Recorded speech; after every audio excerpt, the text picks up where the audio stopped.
Welcome back to the Fast Life podcast, which is brought to you by Simpson Motorcycle Helmets. Simpson is known for their iconic and aggressive style, which has always stood out amongst other helmets in the crowd. Simpson has been continuously supplying us with quality built helmets that offer many different models, finishes, and visor options to fit your fucking taste. Check them out, simpsonmotorcyclehelmets.com, as well as on the gram at Simpson Motorcycle Helmets. On today's episode, and the last from our trip to Tennessee, is Club Style Tennessee. These guys put on an amazing show and have done a lot to bring the community together in and throughout Tennessee. And so we hear about that in this podcast, some of the ups and downs of all the hard work that they put in over the last 2 years, and how it's come together to the second anniversary Club Style Tennessee party. So let's get into these sponsors, and then we'll jump right into this episode. Davidson, located in Milwaukee, Wisconsin, has your HD covered with the performance upgrades we all want, along with service, sales, and a stacked parts department. Head on over to houseofharley.com, where you can order the parts you need for your bike, along with all the best gear and clothing available. Drop the Fast Life offer code to save yourself 13% on your online purchases, and give these guys a follow at House of Harley on Instagram. Lexin Moto is my Bluetooth headset company and has been for over 3 years now. The quality and sound and battery life make those long days on the open road much more enjoyable. Their latest headset, the G16, is designed to make group rides much better with a 16-rider comm system, Bluetooth 5.0 music sharing, and fast USB-C charging. Among the many things Lexin does for our motor community, they also offer the best customer service in the industry. The team at Lexin just dropped their new Lexin Smart Tire Pump as well, which is a portable tire pump that can fit easily in your saddlebags. Check out lexin-moto.com to see all the awesome products, which are all designed to make life on two wheels better. And don't forget to drop the Fast Life offer code at checkout to save yourself 15%. And lastly, give these guys a follow on Instagram at Lexin Moto. Thundermax and their ECM computers are designed to provide your EFI-equipped Harley Davidson with the most advanced auto-tuning on the market. And they just released their modules for the 2021 and up HD models. A Thundermax ECM eliminates tuning hassles when upgrading your exhaust or air cleaner, or when adding a cam or big bore kit. Thundermax is also in the suspension game with their iRide rear suspension. This is a performance air ride, which gives you the ability to adjust many aspects from the handlebar mounted touchscreen. This rear suspension is the best of both worlds. Check out these products at shoptmax.com and use offer code FASTLIFE to save yourself 10% off, and follow Thundermax EFI on Instagram. I have been riding with Lucky Dave's seats and handlebars on almost all my bikes since 2016, and I'm happy to announce their partnership with us here at the Fast Life podcast. Their seats have always been the perfect fit for my ass, and with that trademark styling that I have come to love from the LD brand. Lucky Dave's also has some of the most dope handlebar options, from their classic San Diego bar to their Peacemaker bar and riser combos. They got what you need. I'm personally running the Peacemaker bars on both my T-Sport and Bagger. Head on over to luckydaves.com to check out all of their options for your HD, and grab yourself some swag while you're there. And lastly, give my guys a follow on Instagram at Lucky Daves. Now here we go with Club Style Tennessee. Hey guys, you ready to let the dogs out? Fast Life Podcast. Well, guys, second year anniversary that's popping off in tomorrow, 12 hours, roughly. 18 hours. 18 hours. I'm not gonna do math right now. Tomorrow is popping off. It's been a long road, or what? Yeah, I never really thought it would get to this, honestly. For real? Yeah. I just thought, get some buddies together, like you always talk about, find 3, 4, 5 people that want to hang out, drink a beer, and it's turned into, however many people are going to show up tomorrow. A lot. Ready to drink beer and hang out. Yeah. It's been awesome. Yeah, it really does take that. It takes that some kind of consistency, some kind of, some just like familiar thing where people can trust that it's going to happen, and people are going to be going there, and people feel better about supporting and following something like that, Yeah, I mean, I really had to get out of my comfort zone. because I'm like most other people. You go to the bar on bike night and, you know, you may know one or two people, but I'm not going out and saying, hey, man, you know, you want to go ride or do this? Yeah, exactly. What pairing is that? But I had to, I mean, Instagram helped. Yeah. Instagram was everything, but it definitely had to get out of my comfort zone to do it. Mm-hmm. What made you like want to take that initiative? Is it just because there was nothing else so happening, I kept going to, you know, the Hell Yeah Brother bike nights, all the local bar bike nights for all the dealerships, and it was the same, you know, 65-year-old dudes, you know, that everyone sees. Same 30, 40 people. Yeah, everywhere. at every place. And I was listening to your podcast. I was like, man, someone has to be the one to start it. Mm-hmm. And I was like, just sitting in my truck one day at work. I was like, I guess I'll do it. Mm-hmm. And just started the club style name with TN just to have a location. Yeah. And really just because I'd only found out about, you know, T-bars and stuff in 2018. Yeah. It's all new to me, right, Yeah. at that time. And then, because you can't just go to a local bike night here in 2018, 2019 and just see a set of T-bars. Yeah. So I was like, I've got to find some way to get these people together. Mm-hmm. And that's pretty much how it started. It started, yeah. So it's like we've been preaching that for quite a while, like try to be that first spark, if you will. Mm-hmm. And, you know, being in a place like Nashville, I assumed that it was still a lot of work, but it's still easier because you have a little bit bigger pool of people that might be able to that might be interested in this type of bike stuff too.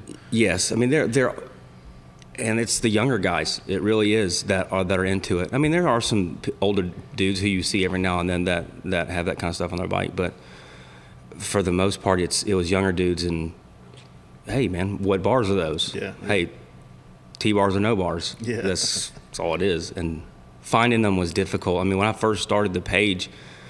You start with 0 followers, you don't really think about it, right? Yeah. I'm literally searching, you know, hashtags like they intended the hashtags to be searched, you know, T-bars. And I would literally, this is exactly how I started it. Look at pictures of the local bike nights, and if they tag somebody with T-bars, boom, add them. Yeah. And that's how I started developing a group of, you know, 10, 15, 20 guys. To start riding with, or at least meet up and have a beer. That's how it started. Yeah.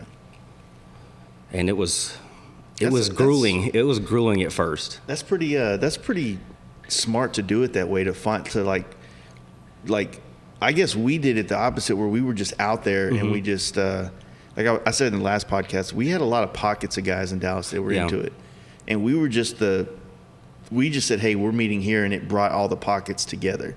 And then it all kind of worked itself out after that. You know?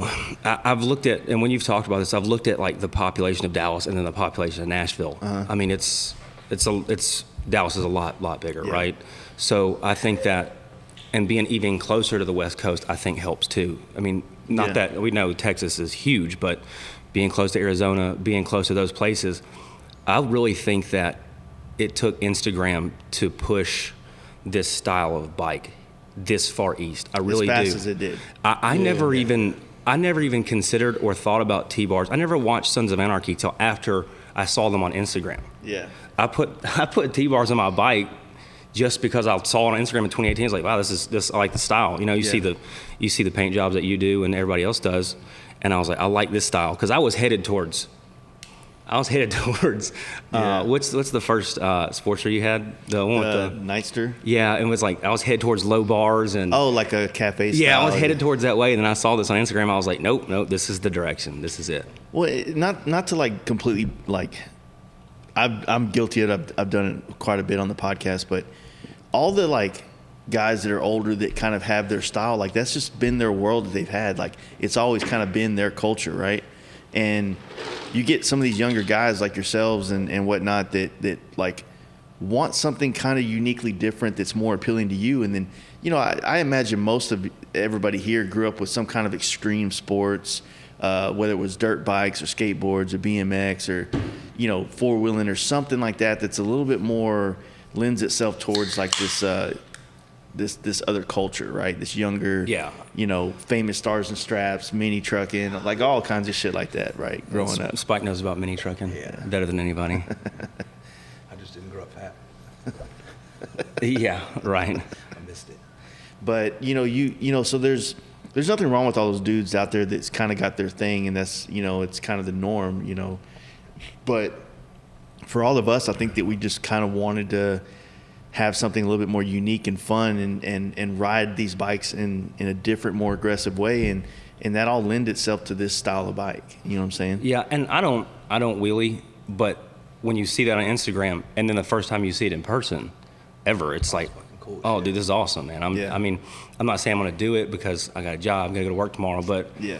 I mean, being around those kind of people. Yeah. You can tell that when you're around, stunt dudes, as you know, that are, they're wilder, and they're not just there to just flex on everybody the whole time. They're just there being wild. Yeah, they're there to drink beer and do wheelies. That's it. Yeah.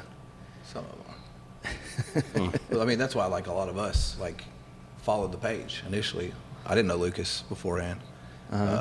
When he started the page, I just wanted to ride with dudes who wanted to ride. Yeah. Like, you go to the bike night and all these dudes with 14-inch apes, they're parking that thing when they get to the house and they're gonna clean the shit out of it. Yeah. And I wanted to go out with dudes that were like, hey, let's meet at 11. We'll have lunch at 1.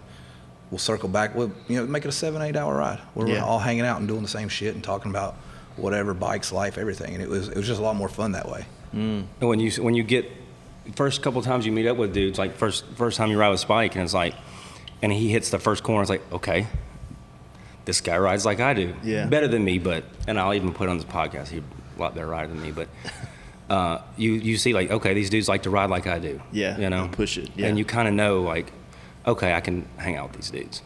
Yeah, I mean, it's fun to do that, man. Like I said, you find a lot of people that are like-minded, and then the beer and the conversations around the beer kind of help you connect with them on other personal levels. Oh, yeah, for sure. And then, I've always, I think the first podcast we were talking about it, right? The therapy stuff, how the bike kind of hanging out with the homies becomes like it's bro therapy, basically. 100%, man. I mean, having a family and a full-time job, it's like, obviously it's hard to break away sometimes, but like, hey, we need 7 hours with the boys, Yeah.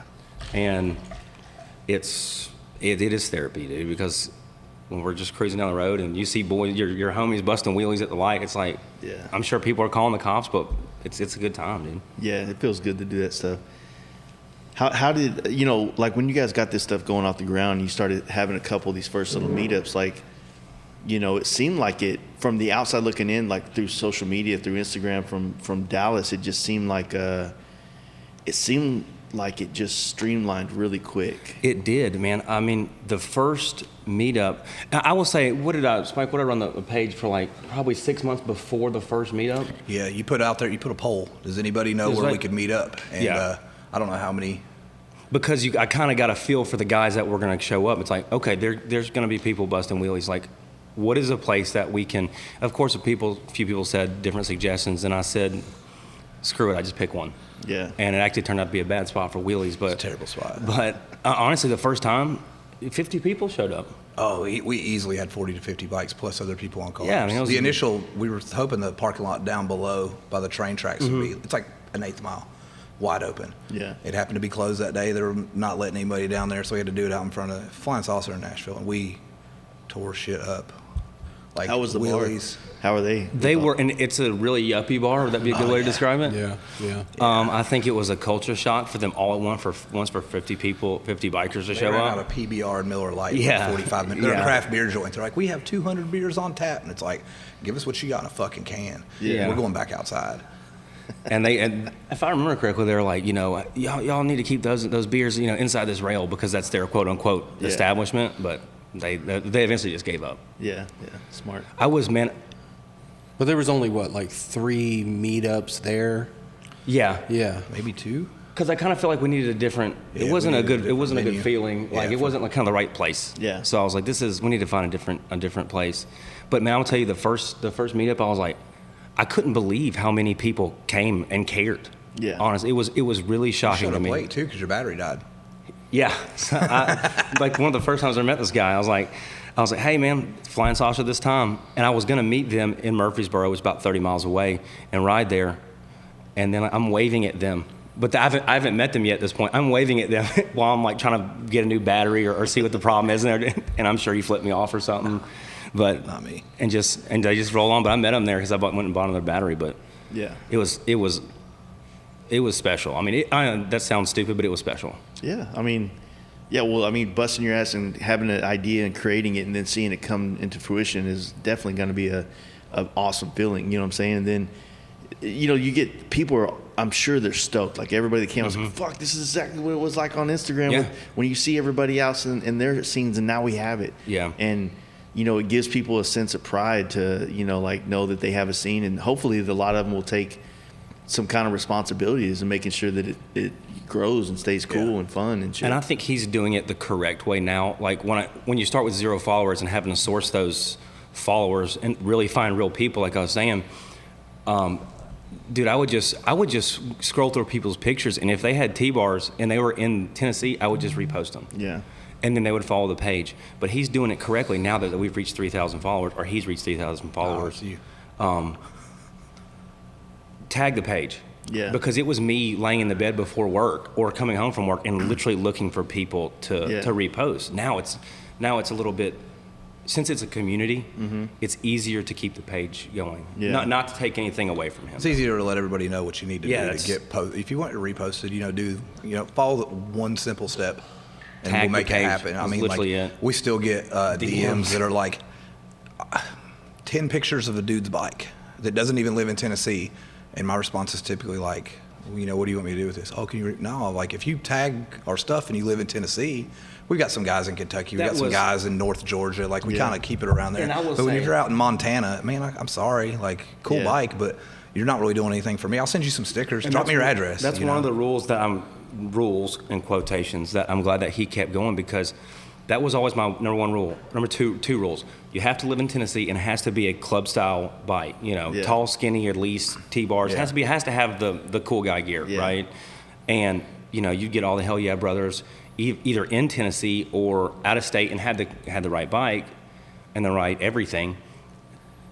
Hey man, why don't you repost my bike? No offense, we're trying to build a community. Yeah. That's what it was about. You're not going to show up to one of our meetups. Yeah. There are several from out of state, obviously. I mean, we get dudes riding most from of these guys- Kentucky, like you said, and they do show up. It'd be different to give them a shout out, like, hey, we got the homies coming out to this event from there. Right. But just in general, like, if you start reposting people from out of state, then it kind of, I've always said that. It's like, because for a while there was like this domino effect of like club style, this, and this, which is fine. It's low hanging fruit to make fun of. Yeah, of course. But at the same time, like, I've always said, like, hey, if you're club style Iowa, bro, good luck. Because that's all. Yes. You don't need to Do be something posting in shit Iowa. from somewhere else, Yeah. like, because it gives people a false sense of like what the reality is of that place. Absolutely. Yeah. You get that too on those pages that like will hit us up and be like, oh, how'd you get the page to 3,000? Dude, I don't know who half of those people are. Obviously tomorrow there might be 300 people out here, so that's 10%. I don't know. A lot of those other people might be from out of state, but a lot of those people are going to be here tomorrow. Yeah. I don't know if there's 300 club style bikes in Iowa. I could be wrong. You know what I mean? I don't know that True. up there, but like, and those guys will post whoever. And Crazy it's thing like, is, Iowa's got like a very rich chopper culture of clubs, like club culture. But I don't know how their Dyna FXR. Well, I guess they got FXRs that they're pretty heavy, like with some of those cats. But they're just not as vocal on the gram as we are. But they were low hanging fruit for the joke that I just made. Well, that's why I like that he put, when he took it over, he put the first tagline in the bio is never duplicated. Yeah. Because hey, I'll put it out there. I mean, he saw Obviously, HTX Dyna crew. Yeah. Like the first ones who did it. And then what was the other city in Texas? So DFW Dyna Crew was Dyna the Crew, first ones. yeah. And then they everybody started doing Dyna Crew stuff. HTX Dyna Crew came along, but they set up their bike night structure. Yes. Then they put like this. We talked about this on the last podcast too. They linked up with a lot of people like Zombie Mike and some of the other shops out there, so they were easy. It had an easier time to connect with the brands that were connected to the culture, and also connected on social media to kind of pump it up and blow it up. Yeah. And they were consistent, and they did a good job, and they busted their ass to kind of put those together.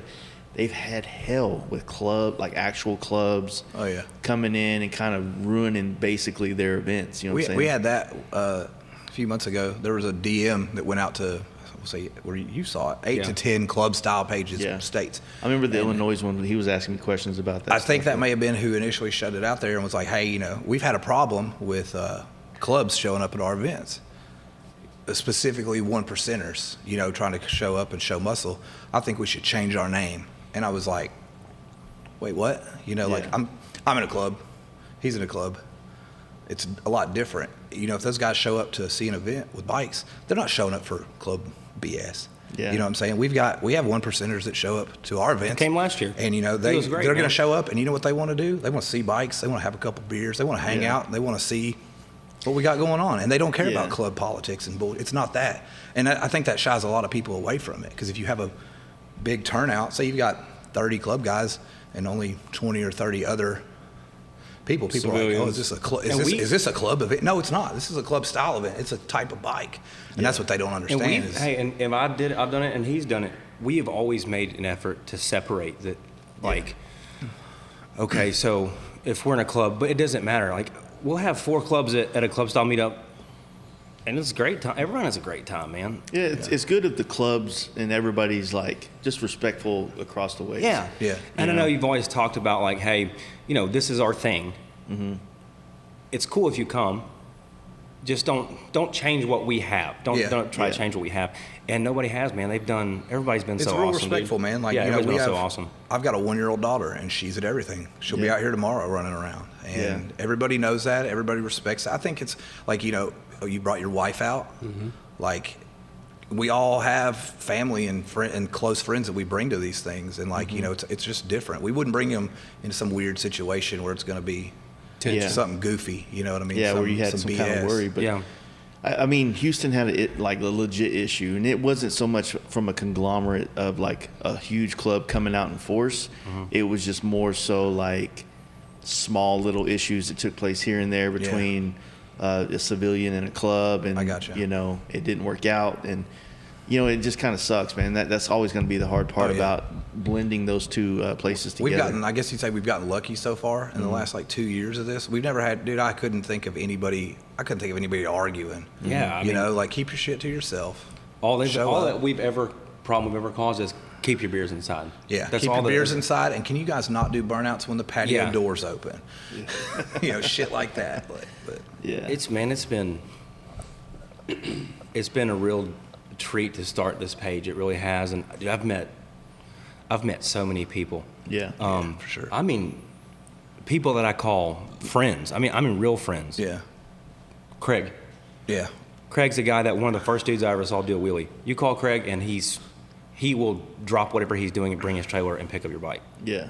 I mean, he's salt of the earth people too, man. I mean, real friends doing this. I remember when you guys first kicked off, it was right around when Jessup started kicking off his like bike nights. Because remember he had a couple back in the day when he first came out here. Mm-hmm. We made one of our meets. One of the meetups was his grand opening. Yeah, that's right. Yeah, I remember that. Yeah. And it was everybody met up in Nashville and busted balls out to Maryville. I mean, like, it's a shit show, right? We did, and we do that. That's the cool thing too. Like, next month we'll be in Maryville again for the V-Twin show. Last month it was Memphis. Yeah, we had 15 guys from Middle Tennessee roll down to Memphis together to go down, park their bike, eat lunch, drink a few beers, and then fucking come back. Yeah. Like, let's put 600 miles on our bikes today, boys, just because. Just because. Yeah, it's Saturday. Let's fucking go. Mm-hmm. So. No, that's what it's all about. I mean, you got a very long state. Yes. Which fits perfectly in the logo, which is pretty unique. Yeah. But yeah, it's like, because I was at, once again, the last podcast we were talking about like the different cities that, because there's quite a few cities in Tennessee, from Memphis, Nashville, Knoxville, Chattanooga, and then all the smaller ones, It's like, I should cover my eyes. We might have a bigger city of Dallas, but I think collectively, once you start pulling all these people together that haven't had any kind of representation of their bike and their style, and now your page gives them that. And I attempted probably a year or two ago, because it's such a long state. Hey, is there anybody interested in Knoxville area to run a club style East page or Memphis to run a club style West page, because if we do a meetup on a Sunday and you have to work on Monday and it's at 2:00, That's a long day. I mean, you're Yeah. busting 3 hours from Memphis and then 3 hours back, not including any time that you spent drinking beer. Generally, you know, I would say like when Stacks come last year, like he rode in. Did he stay with anybody though? Nah, He he was turned around. offered. Yeah. He was Yeah. turn and burn like each time. Yeah. Even when he came out to this. Right. You know, he showed up, turned around. He wasn't here 30 fucking minutes, dude. I don't even remember seeing that asshole. Yeah, he hit it wasn't for here. 30 minutes and He was like, wasn't hey, here, good to see man. y'all. He was and a then, ghost in the wind. But that's the kind of dudes that we've met. It's like, hey, I'll ride 3 hours to see you for an hour and then turn around and go home. Yeah, yeah.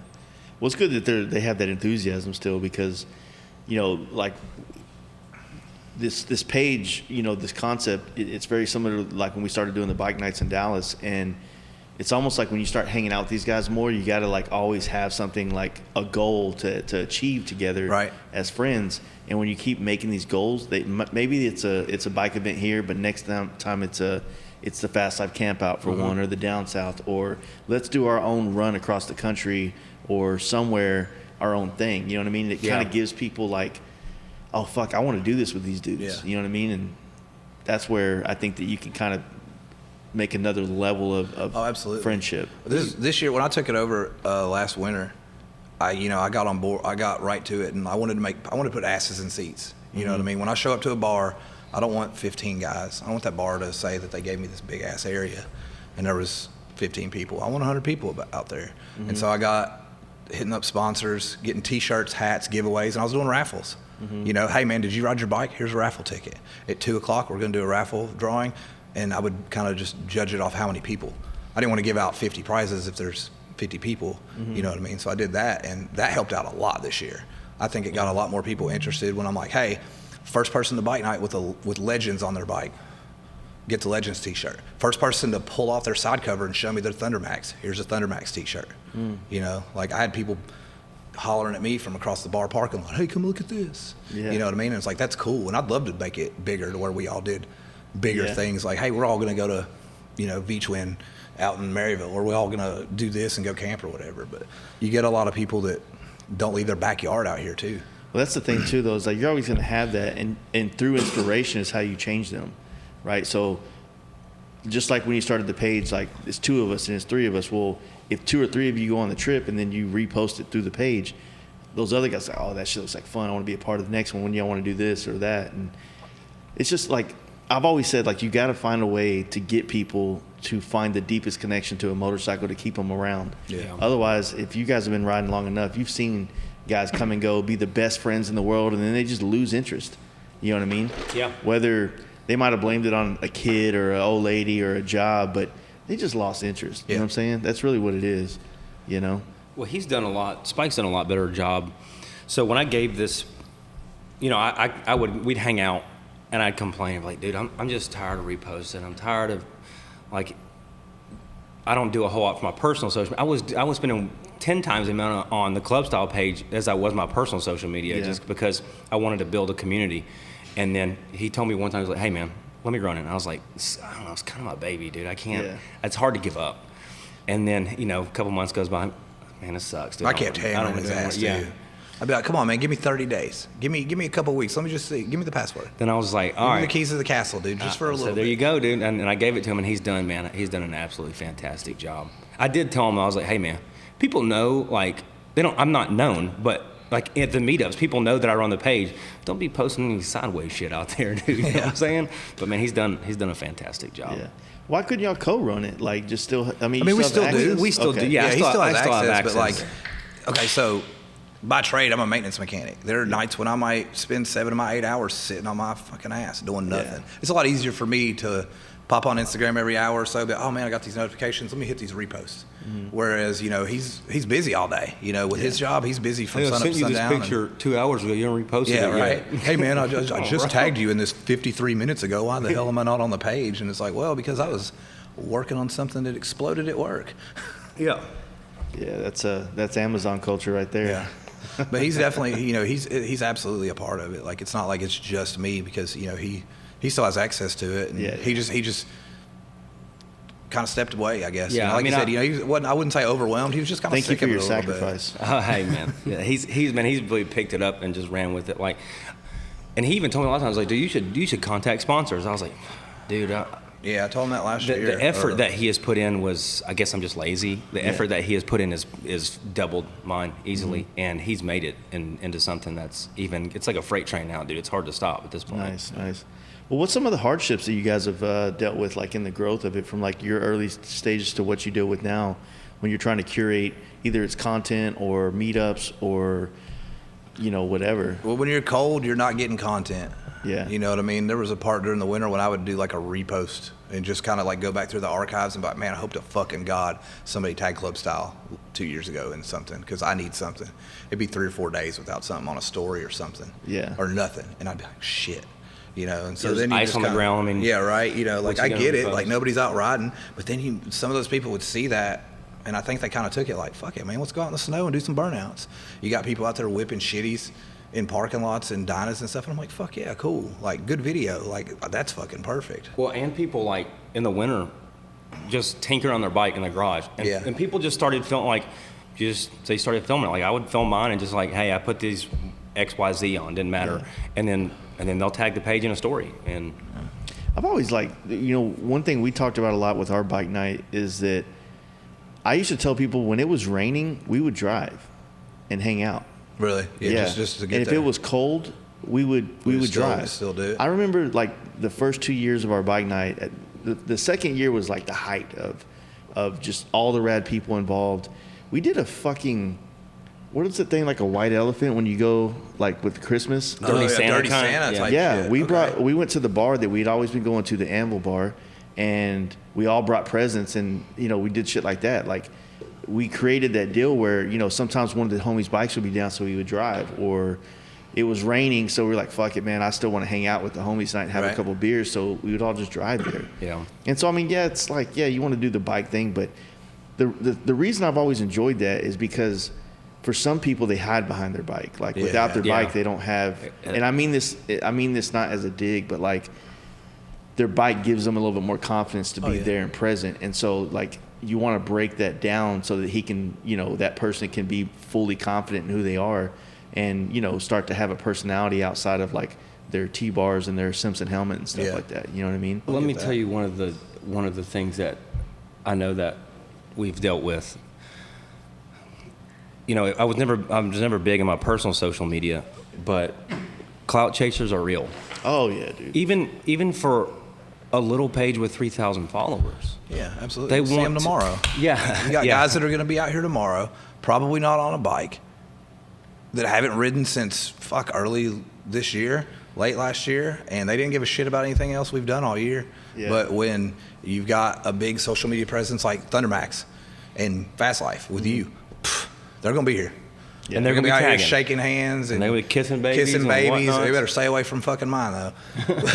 but I mean, it's for real. Like I said earlier, you've got guys that don't leave their backyard, dude, and it sucks because you got these guys that are like, hell yeah, man, can't wait to see you there.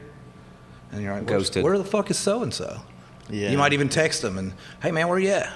Oh man, it doesn't even matter. It's raining on my side of town. Yeah, insert random excuse. I didn't get enough feedback from you being excited that I was showing up, so I decided not to come. Yeah, exactly. Pretty much. Which, hey, sorry I didn't tag you in the page. Most of the guys that we have are solid. I mean, but there are clout chasers. And one of the things that, it was probably more prevalent when the page first started, is if you tag the page 1,000 times, I can't repost your bike every day. Yeah. That's one thing too. Like I try to do 1 or 2 a week. If it's slow or if it's leading up to this event, man, there's guys you're getting ready to come here. Cool, dude. I'm gonna post you every day. Yeah. Because I'm gonna get you out there. But like, you know, in the coming weeks when you're still doing the same thing, it's kind of like, and I've had conversations with people like, hey man, I'm not being rude. I'm not gonna repost this one because I reposted this one just 2 days ago. But definitely next week, if you're doing something, hit me up and I'll get you out there. Yeah. Like, it can't become the Lucas show when Lucas is always riding and Lucas is always doing this.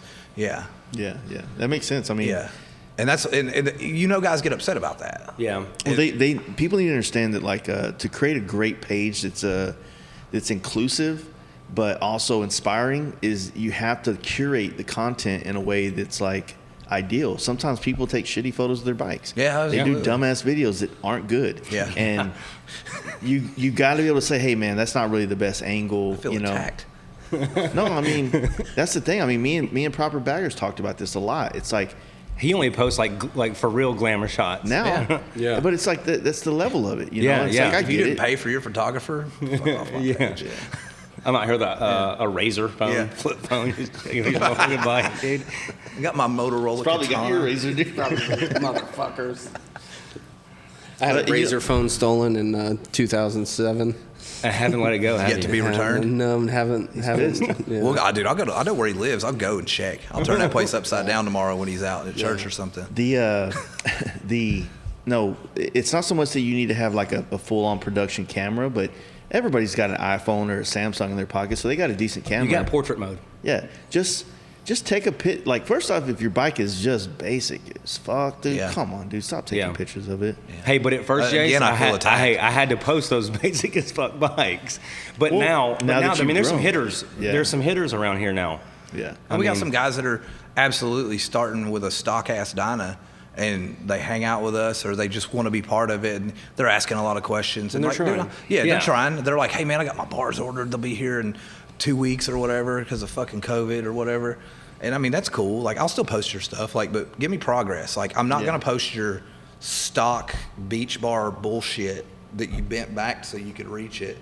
Like, it's, I don't know. And when I first started the page, that one of my rules was it had to be club style, you know. Yeah. And there was at first you didn't post baggers. I was one of the first baggers that you and posted. yeah, and then Mistake. Now we're talking shit. Matt would Yeah. hey Matt would tag his bike. Aped hangered out, dude. Yeah. And I was just I can't. Threw a set of T-bars in there. Which you one? go Oh, the 883? Yeah. Okay, He had that- man, with the tank lifts and everything. with tank lifts with apes. I was like, I can't post it, Matt. I can't post it. Yeah. So at least he slapped a set of T-bars. Like, here you go. I mean, hey, and he's out there, and he's Now you get it. and he's Right. posting. He actually blew that 883 up on the way home from the camp out. For real? We were Yes. doing 95. I saw the oil tank. and We it were looked like a we were fucking doing bass 95 boat. on 40 and for probably 3 hours, right? Yeah. And 883 with a little tank. I thought I needed gas. He starts waving his finger. Hey, Yeah. pull over. No, he pulls up. I thought there was a go-kart at the gas pump. He was like, It's not like they got his fucking Cadillac converter. Yeah. yeah, dude. I thought it was somebody. I thought it was like, man, what's over here? I pull around the gas pump. No, it's his bike. It's blown up. That sucks, man. That's like the worst feeling in the world on a bike trip, no matter how far away or close you are. Just, Yeah. It doesn't matter what it Yeah. is. Well, it's like it just, with the increasing amount of people that got it on Instagram and the increasing amount of people that started pages and repost pages, making yours unique has to be is what sets you apart from all the other ones. So finding good photos, people like taking a little bit more time to snap a cool photo of their bike. Yeah. Finding ways to like show more of your events and things like that. I mean, it's kind of like a community effort of creating content to represent the entire state, right? And of course, not everybody's going to take the same energy of like a phone, because not everybody sees a picture the same way someone else does. They might all like, oh, that's a good picture, and it's like, one guy sees it's like, it's fucking horrible as shit, Yeah. Well, when say we come to a meetup and 10 people take the same big group shot, like an overhead shot. Somebody climbs up on yeah. something. Somebody climbs up on something and shows 100 bikes. I would, and I'm sure he does it now. Like, okay, this one's out of frame. This one has bad lighting. Yeah. And then like you find the best one that they're all the same picture, right? Yeah. Yeah. But okay, this person captured Whoever the took- best whoever- representation of this meetup right here. Whoever took ours last year in Memphis when we were at the Mississippi River, I think it might have been. Bless Oh, you. yeah, it was might have- Stax. Stax It was climbed Stax. up a fucking pole and took a picture. Of course, his ass is in it, like selfie, but like every fucking buddy. Yeah, was every there. bike was in it. It was awesome. And it was really cool. And there's been from our meetups at certain bars where people run across the street and take a picture, and it's Yeah. like, yeah. And then there's other people that only take like this section. I was like, man, come on, dude. There were 150 bikes there. You It took a makes it picture look of like there's 6 7. people there. Yeah, you took a picture of the guys that stopped because they saw 100 bikes and were like, hell yeah, cool, and had nothing to do with us. Well, it's got to suck to just like, have to deal with all the different woes of of like trying to curate a page to inspire people or whatnot. But I'm sure you deal with it. Not all the people that are trying to like maybe take a play out of your guys' book with what you've done and the success you've had. Yeah. Every week there's a club style whatever state, a new state, and then there's well, we're just going to take this corner of this state, and it's like, if club style Tennessee, we have 4,000 and some odd posts. Mm-hmm. If somebody, like Lucas said earlier, he wanted to see about an East and a West. If those two would have taken off and were at half that, cool. Those two Didn't they try? Wasn't there a club style? Yeah, there was an East Tennessee for about 15 minutes. Yeah. And the guy, actually, he works for Jessup. Okay. I can't remember his name. No, taller, skinny dude. Robinson's his last name. But he tried, but it was. And I think that it would be, if it were possible, I think it would be better for people in those sides of the state, because I mean it's 3 hours, like you said, both from either side of the state to get here.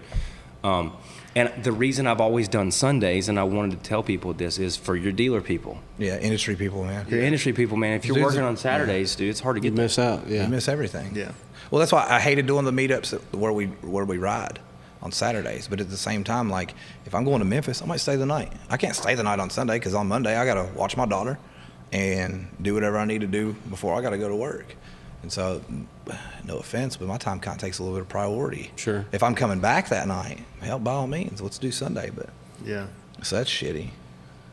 Well, it does suck. We had that issue too in Dallas a lot with just Texas in general, because our Texas Hill show that used to go on, it's coming back this year, but they used to do it on Sundays too, and it's like, bro, man, like, I'm only staying here because it's like 3.5 hours to go there. So I'm like, I mean, I'm even self-employed, but when all my friends go back, and I'm like, I'm not going to ride without them.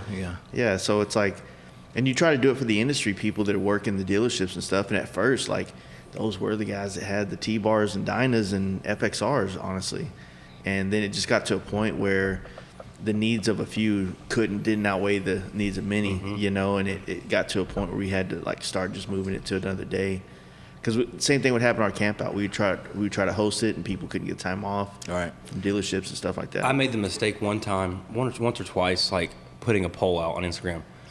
God, what a fucking... Who wants to do it Saturday? Who wants to do it Sunday? Of course, it ends up 50-50 or damn near close. And I was just like, I'm just going to pick whatever day I want, because you're never going to make everybody happy. That's another thing, too, is like when we're setting that shit up, like as people that are running the page and that want to be there to like showcase this shit, we want to be there. Mm-hmm. Like we can't, hey man, what such and such is having a big old event on Friday. And it's like, well, dude, I work Fridays till 11 o'clock at night. Like I won't be there.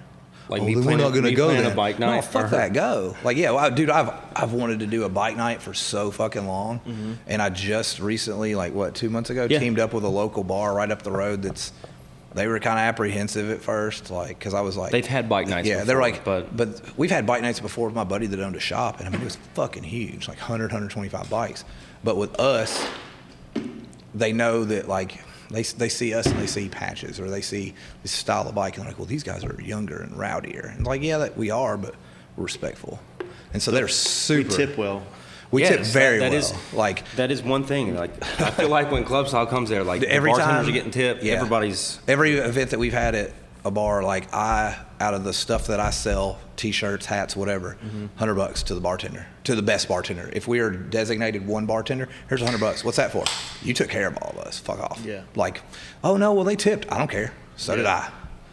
Like you gotta take care of them people.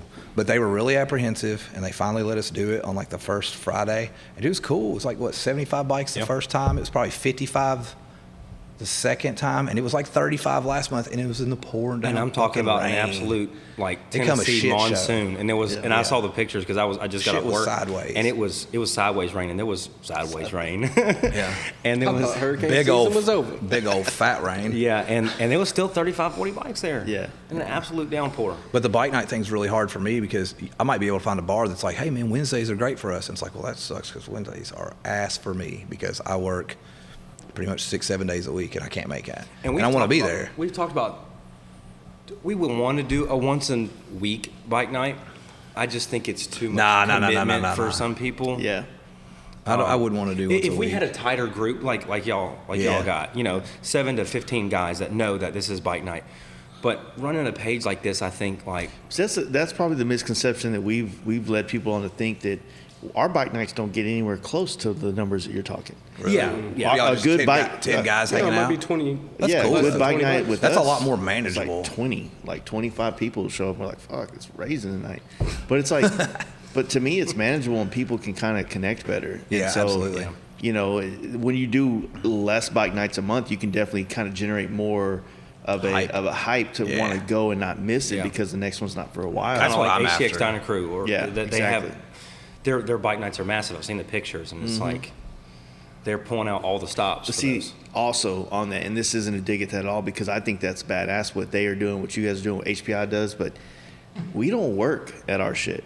We show up and enjoy the Yeah. time with them. So all we do is post, hey, we're going to the bike night, Yeah. but we're not like a repost page, you know what Yeah. I'm saying? We just do the bike night and then show up, and then sometimes there's like last Tuesday, man, it was thick. We had a fucking lot of people show up.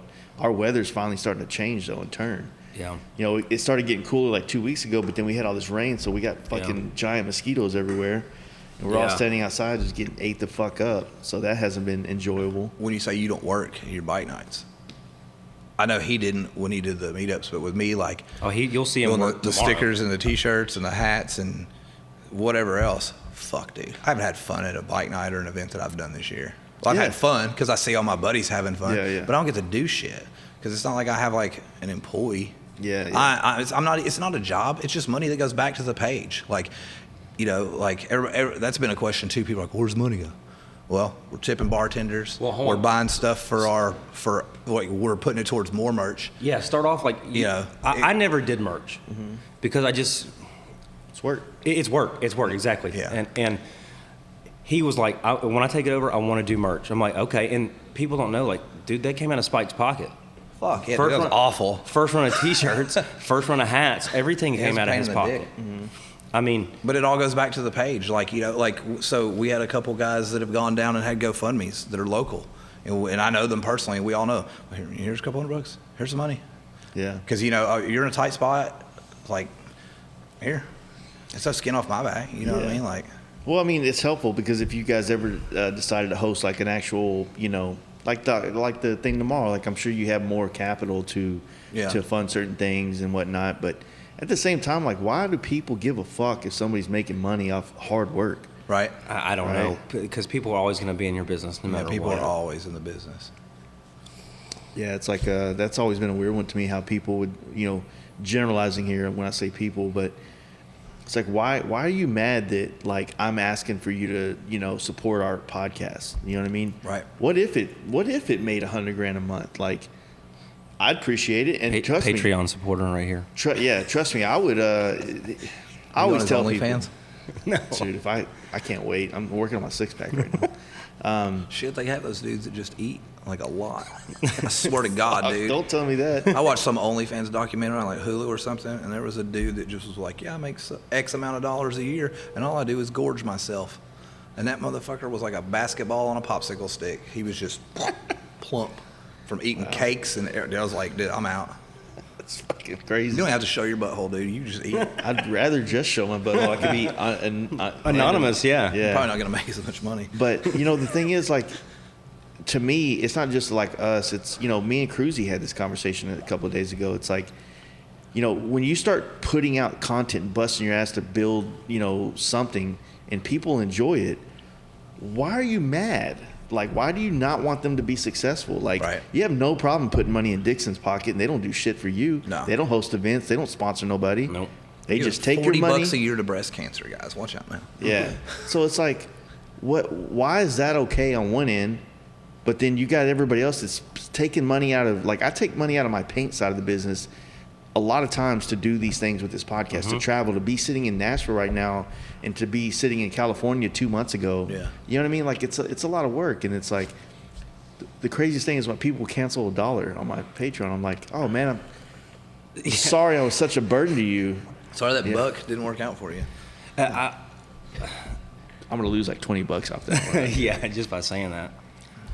Dude, I've always thought about, and that's the way I kind of think about YouTube. and Patreon. If you have content that I enjoy, I'm willing to give the money to the Patreon. Yeah. But like I can't stand YouTubers who are just like donate to my Patreon. It's like your content's kind of trash. Yeah. And I don't feel like spending money on it. But that's why I'm a Patreon. That's why it's a choice for you as the consumer Exactly. who you fuck with and who you want to see support. And I've just always said this is like, look, yeah, the goal is with this podcast to make a lot of fucking mony. Yeah, That's the goal. As any business. As any business. The concept is the one thing I get promised is like, bro, if I become rich off this, which it's not going to happen, but all I'm going to do is more. Yeah. You know what I mean? More events, more shit, support more events, be at more events. Yeah.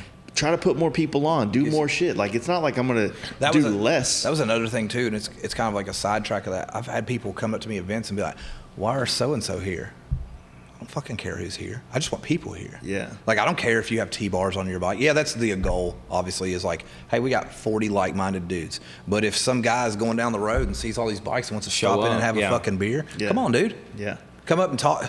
So what's up with this? Blah, blah, blah. Ask some questions. Hey, That's be my favorite respectful. people at the Don't bar be an when we have a- asshole when about we it. have a But meetup. like, come on, stop by, man. Yeah. Like, because when those bars are like I say, when those bars are like, shit, man, we made $5,000 on a random ass Sunday because of these club style guys. Yeah. It's like, and then they're hitting me up Yeah. like, hey, do you guys want to come back next month? And it's like, well, we try not to do the same bar every month, so maybe the next month. And they're like, oh man. And it's like, fuck yeah, we got them. So next year we've got a place to fucking go. Hell yeah. And it, so that's cool for us.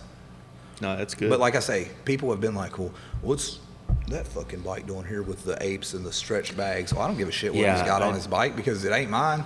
Yeah. You know? Yeah, so it makes me sound like a douche because I said I wouldn't repost them. But yeah, if people just show up. Reposting them is one thing, but like them being at the same bar with us, we can't really say, hey, buddy, get the fuck out of here. Your seat's taken. Can't sit here. If you show up and you have that, dude, and you're cool and you like to drink a beer and see people act a fool, then it's fine, dude. No one of my best friends, James, he showed up to our That's bike right, night. James. Perfect. He showed up to bike night for months on a V-Rod. Ooh. A CVO V-Rod at that. He thought he was stunting. He was hot shit, man. And he didn't wear a helmet, so he showed up with sunglasses and all that shit. I sold him his first Simpson. I actually helped broker the deal for his Sport Glide that he got now. Like, we went to the dealership together, and I felt like a proud dad to see help usher I'm just glad you got him in a man. fucking full face. Yeah, we got him in a full face. And it sucks because at the time when he ordered it, Simpson was in a drought in 2018. They had a whole summer where they couldn't get helmets in. Shit. And so I had ordered his helmet, and it took like 2 months to get in. Damn. So it was a wild one. But yeah, he bought Quit riding your bike, buddy. Yeah, it was wild, man. But we had a lot of guys like that would come around, and it's not so much that like whatever gets you into motorcycles, that's the most important thing that you're riding. But when you see this stuff, it's like it's interesting, it's fun, the people look fun. I want to be a part of this like scene or this culture. Even if you don't have the same bike, if people are having a regular meetup and creating a regular time and space where you can talk to other like-minded motorcyclists, fucking that's what they want. Yeah. Like a lot of these guys don't care about club style and our fairings and our fucking T-bars. And that's fine. And that's leather pros and shit. But. And that's completely fine. And what I think that, what I've done very poorly with this podcast is I've also not said what I'm about to say is like, look, you're welcome in all this stuff. You don't have to make your bike look like us. But there are certain things that, like if I had a page like reposting or trying to support that scene and it was about that style bike, then bro, like it's just you have to cut it is what it is. I'm not asking Cycle Source magazine to run my performance bagger. Yeah. They don't fucking run those type of bikes, and it's just known. You know what I mean?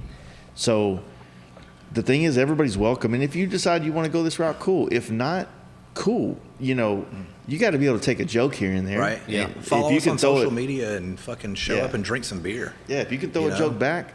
Yeah. You know what I mean? All like, you need. Well, You'll have, so at several of our meetups, we've had guys, obviously you have like your older crowd that are like, oh, look at these fucking guys doing wheelies. And then you have like these smart ass motherfuckers that are like, man, if he gets fucking hit by a car, I wouldn't give a fuck. And you get snatched up. I've seen several people been like, hey, spun around like, hey man, don't fucking talk like that about that guy. Like the guy's just out there doing a wheelie, shut the fuck up. And they're like, oh, well, I didn't mean. Well, yeah, you meant it. You said it. You said you didn't care if he got smashed by a fucking car. So you thought this was Facebook. Yeah, you thought, yeah, right. There's not a keyboard sitting on that bar deck. deck. Real life right here. Yeah. But whoever I mean, it doesn't matter what kind of bike you ride. If you show up, you don't know the people you're going to meet, right? Yeah. Like, I start the page. We ride to the camp out. I've been following Joe Kidd since 2018. Yeah. I meet Joe Kidd and tell him, hey, my name's Lucas. Well, he's like, I'm not going to forget that. My son's name's Lucas. Fast forward 2 years. I see him at Dream Rides in Tennessee. Lucas, man, how you doing, man? I was like, he's good at that. dude, damn, Joe Kidd, you remember my name, man? I mean, you don't know the people you're gonna meet. Starts getting torqued up. Yeah, dude. Hey, I'm not gonna lie. I'm not gonna lie. I fangirl. He's a little tan, but he just turned red. Hey, I'm not gonna lie. I fangirl. No, a lot of people did, man. He's honestly like his help growing our podcast early on was monumental. Like this is what's crazy. One of the dudes from Clarksville that no one knew came to a Club Style meetup, lived in California, bought a FXR from Joe Kidd, moved here, then saw Joe Kidd at the Dream Rides grand opening. Is like, hey, you remember this bike? He's like, yeah, man, I sold you this in whatever month, dude. He remembered and and they had a 30-minute conversation. How's the FXR running? Yeah, it's fucking awesome. Who was that? What is it? I can't remember his name. Nasty Nardo. No, it was. That maroon one, wasn't it? Drunk Dog? No, he's buddies with all the 101st Airborne guys up there. It's not like you got a choice. You're in Clarksville. Yeah, right. You're in Clarksville. That's all there is. But yeah, he. Sounds like a dig, dude. Yeah. You gonna take that? I can't. Well, you could hang out with Millhouse, but I don't know. Yeah. I don't know. He seems a little unapproachable at times. He's got his arms crossed, man. He's angry. Fucking dick. Albert is his name. That's the first name you pulled out of a No, goddamn it is. hat, dude. You're a fucking liar. What's his handle? I don't know. See, that's the problem, right? Oh, You start talking about dudes and Oh, so-and-so. Well, what's you would his recognize name? his bike. That's the crazy part. Right, You'd recognize exactly. his FXR. We kind of got shit on last year. I say it was my idea, and Lucas put it out on the page, and he was like, what would you guys think about if everybody wore like a hello, my name is with their Instagram handle? And people were tearing them up, and I'm like, well, I thought it was kind of like a funny idea because nobody knows me as Spike. Everybody's like, oh, you're fucking short bus on dubs. You're the guy that's wrecked like 4 fucking bikes this year. And I'm like, shut up. But yeah, it's me. Hey, if I show up with a name tag that says clapped out Dyna, you know it's me. You know, yeah. Like, Yeah. And But people are like, gonna people were recognize your like- bike, and they're gonna people put, were like, fuck they that, are it's they are just stupid. tearing me to shreds in the DMs. They're like, what is this? Is an insurance conference? I'm like, damn, man. Dude, we've been wanting to do that at the camp out for years because that's always what it's like. Exactly. I think it's a good idea. Yeah, it's definitely a good idea. I mean, I think there's we did it somewhere, or somebody. I think they tried to do it at like the hometown, or not hometown, but the club. Fuck. House of Harley in Mama Tried. the industry party. The first Okay. industry Well, party. that makes sense for last that. year. But like, I feel like it's funny in general. Like maybe Yeah. not. I don't know. I don't think we would do it at our bike nights. yeah, but it's comical though because it like, is. I wasn't. how many taking how it- many I people mean, do you do know? it, but that- not. It wasn't being serious. Well, the crazy thing is like, so I was up in Milwaukee a couple weeks ago, and dudes are coming up, and like, we're all standing around talking, and you're like, hey, I'm so and so, and I'm like, yeah, man, I'm Millhouse. They're like, yeah, I know who you are. I'm like, You liked well, my picture. Well, I'm like, dude, We've never met. Yeah, I've never met you, or maybe if we've been at the same place, but it's so hard, and you know this, like, to be in a big event like your camp out this year, dude, you might get 5 minutes, you might get 3 minutes, Yeah. and then you get Yeah. pulled away, and then you're trying to go back to a conversation. Well, now you're on the other side of the fucking compound. Yeah. So it's hard to. You're always getting torn, 5 ways. What I hate is like I'm not on Instagram much. Like I do not engage on there for my own mental health. Yeah, You know what I mean? So like I post and then I pretty much get off and then Post and ghost. pretty much, yeah. If people want Did you just say you get off after you post?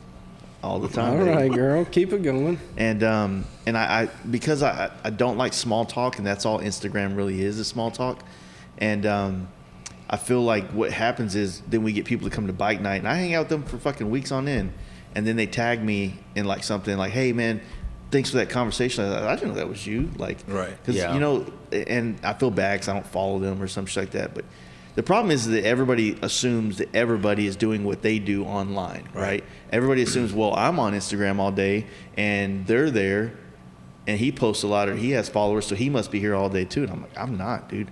Yeah. I don't check Instagram in the morning when I wake up for an hour or two or a couple hours.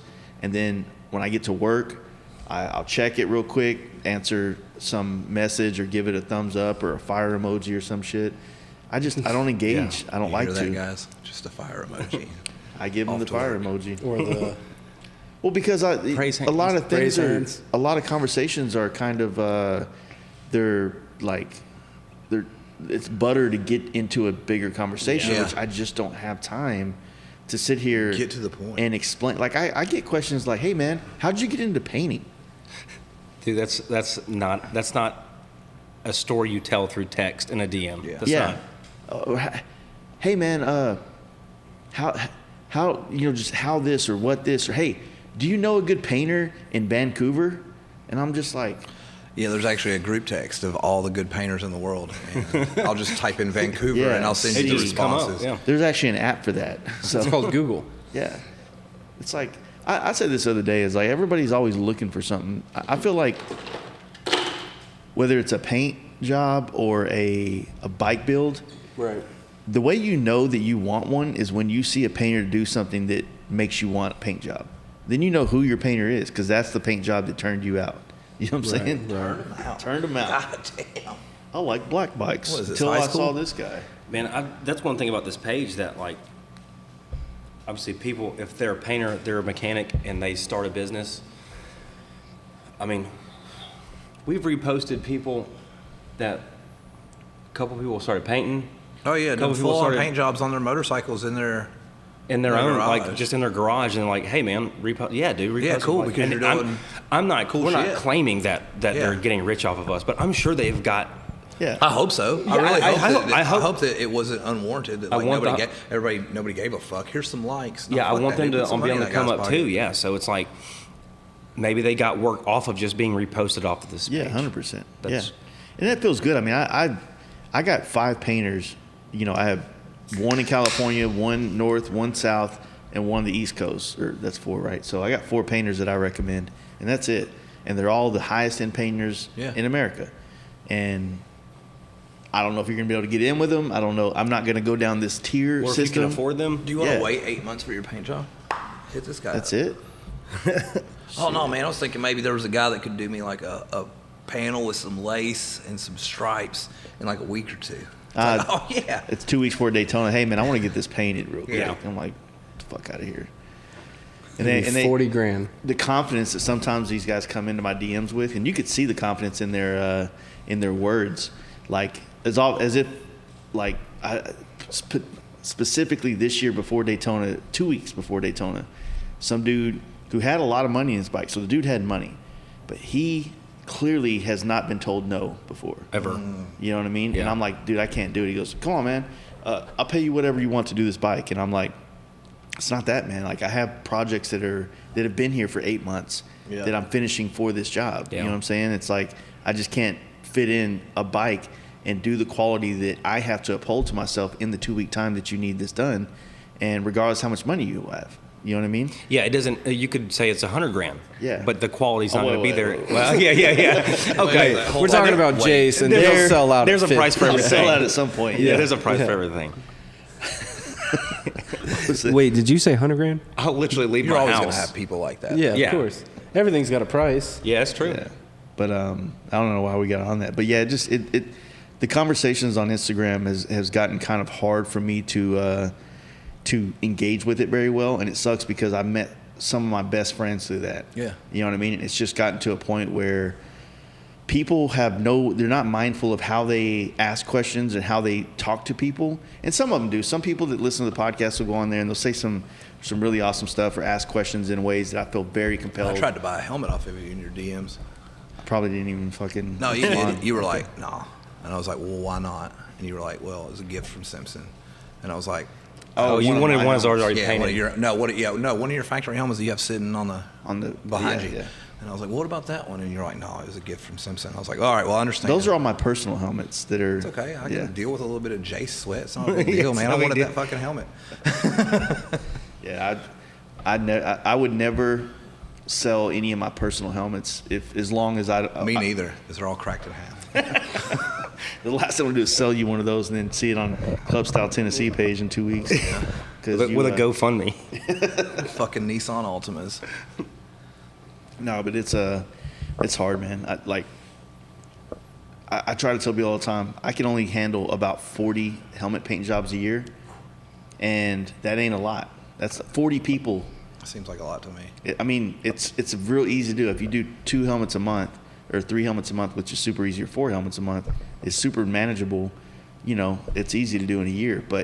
And they're not. Flame jobs are a lot easier on helmets than like full graphic ones. I can do those a lot quicker, but I can only 40 people. 40 people, and then when you have like 50,000+ followers and everybody wants something. Yeah. It's like it's overwhelming. You know what I mean? Because you're saying no 99% of the time. Yeah. See, man, that's why I stay out of your DMs with a helmet. It's like, I know I'm not going to have the money to put down for a helmet, but I'm sure you have those guys who are like, they don't really have the money or really want to put down. They just want to be like, how much is it going to be to? They want to kick the fucking tires. Yeah, they want to kick tires. Hey, what would it be for this? Huh? Oh, yeah. No, we do. Well, I get a lot of people that ask questions like, how much are helmets?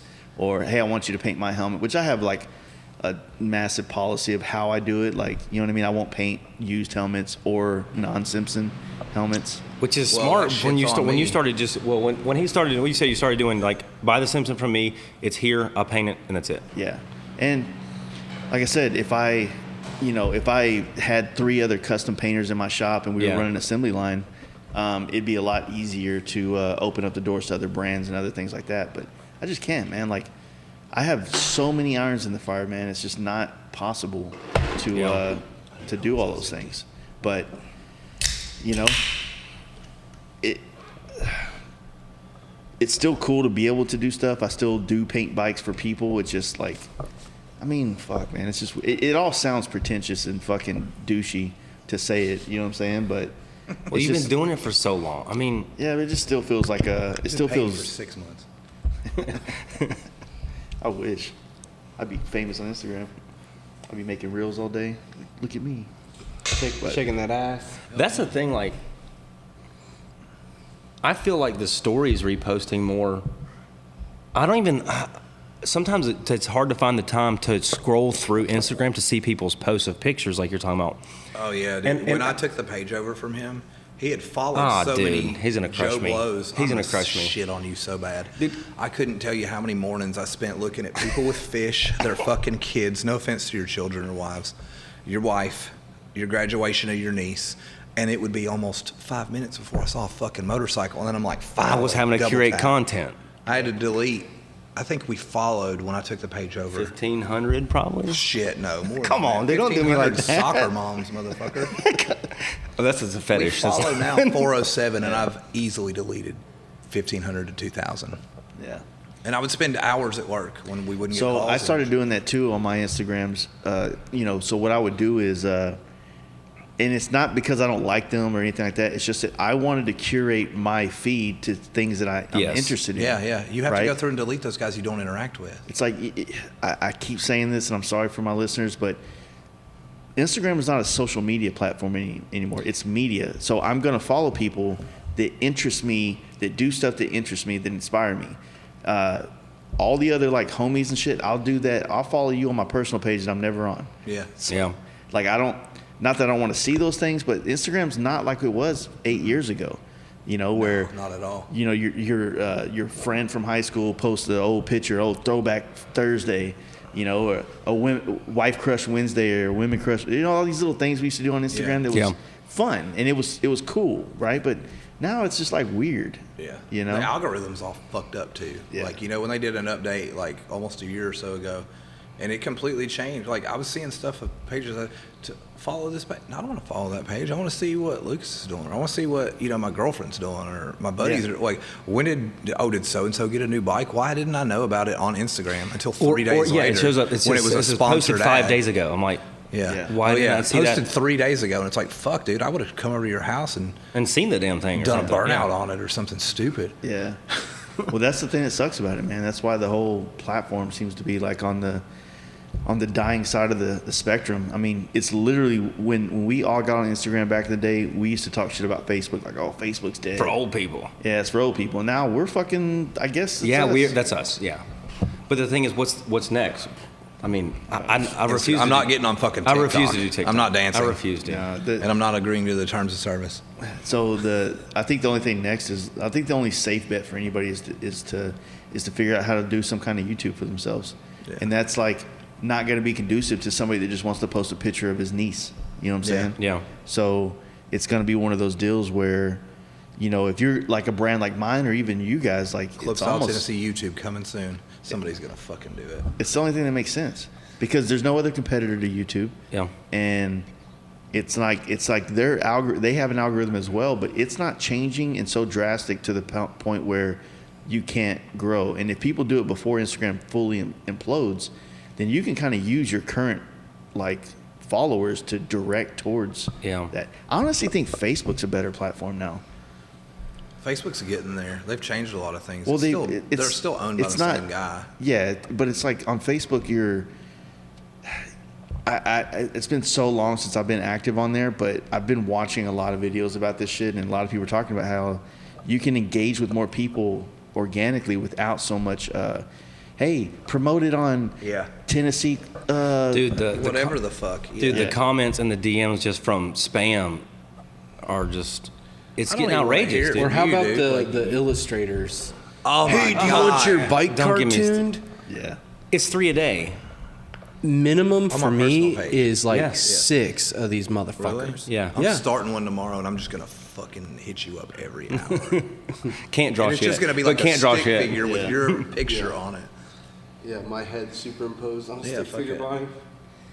On a motorcycle. Just a random electric glide. Before we started this podcast, I deleted my messages from my I guess my folder that they put as spam, and I'm already got.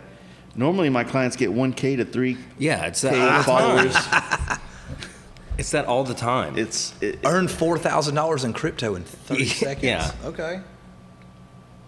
Yeah, and then it's like what's the app that you are using now where you put just your photos? Oh, I've been doing it on this app called Vero, and that Vero came out in 18, 19, and it kind of like got real popular real quick and crashed because they didn't have the servers to take care of it, and then it just kind of like never recovered from that, but it's still there. But you kind of do it just for your own pleasure. So honestly. On that app right now is a lot of photographers, and so there's a lot more of a social aspect to that, where I'm meeting. I've had conversations with photographers on there because it's like there's no noise. It's like he's a photographer, I'm a photographer. He likes my work, I like his work.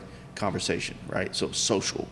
There's not like a lot of people, so when you're on there, you're not like posting a picture and like, oh shit, this photo got 100,000 likes. Yeah, or 100. The likes aren't the goal. It's not the goal. It's other photographers appreciating your work. Yeah. Honestly, and getting feedback and just it's the social aspect of it. You know there's a fine line with like something like Club Style TN.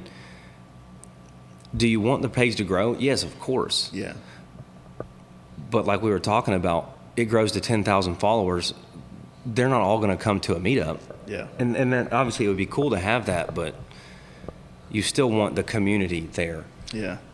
What if there was a regional club style meet? Like you had your Club Style North Carolina boys. That's a great idea.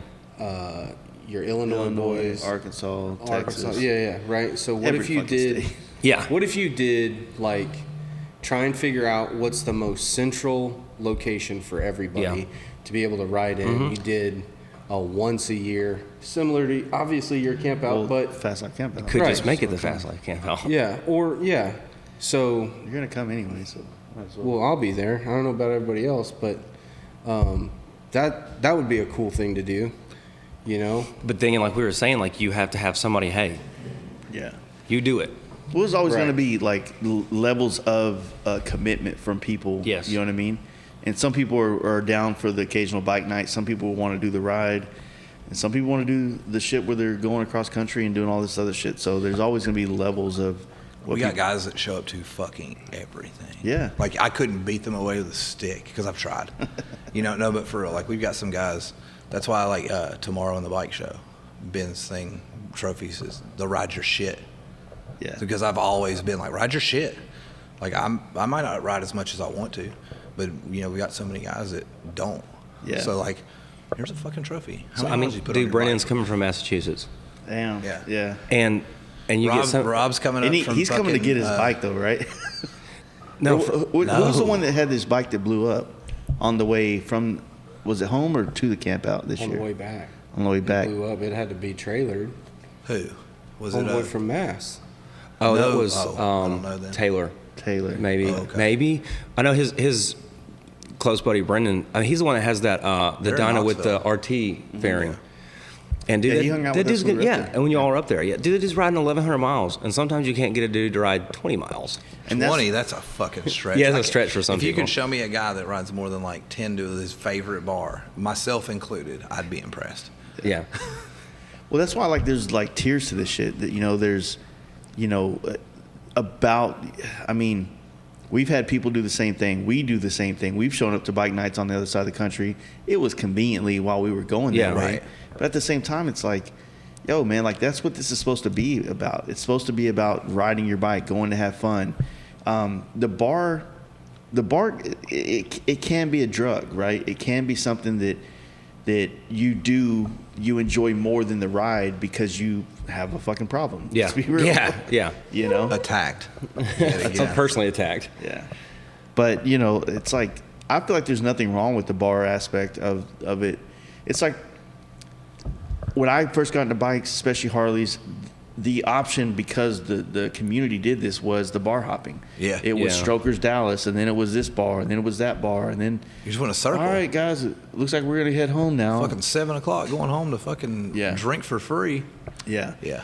And so, that for some people that's fun, because honestly, at first it is fun. It's Yeah. like, When you fuck first it. get Yeah. a bike, yeah.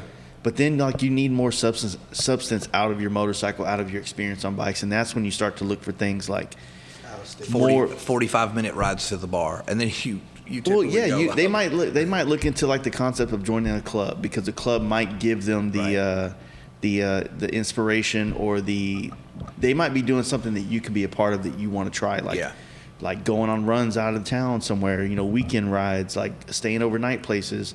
It's like all this weird stuff, right? Some people can only ride their bike to the bike night, some to the bar, and I get that. I think a lot of it boils down to, and this is no joke, it was because I have a 6-year-old, so it boils down to family life. I really think so. Yeah, like for Brendan, sure. for example, who's come from Massachusetts. I think he's either engaged or I think his Yeah, I'm pretty girlfriend's sure he's something. engaged. He's engaged. Yeah.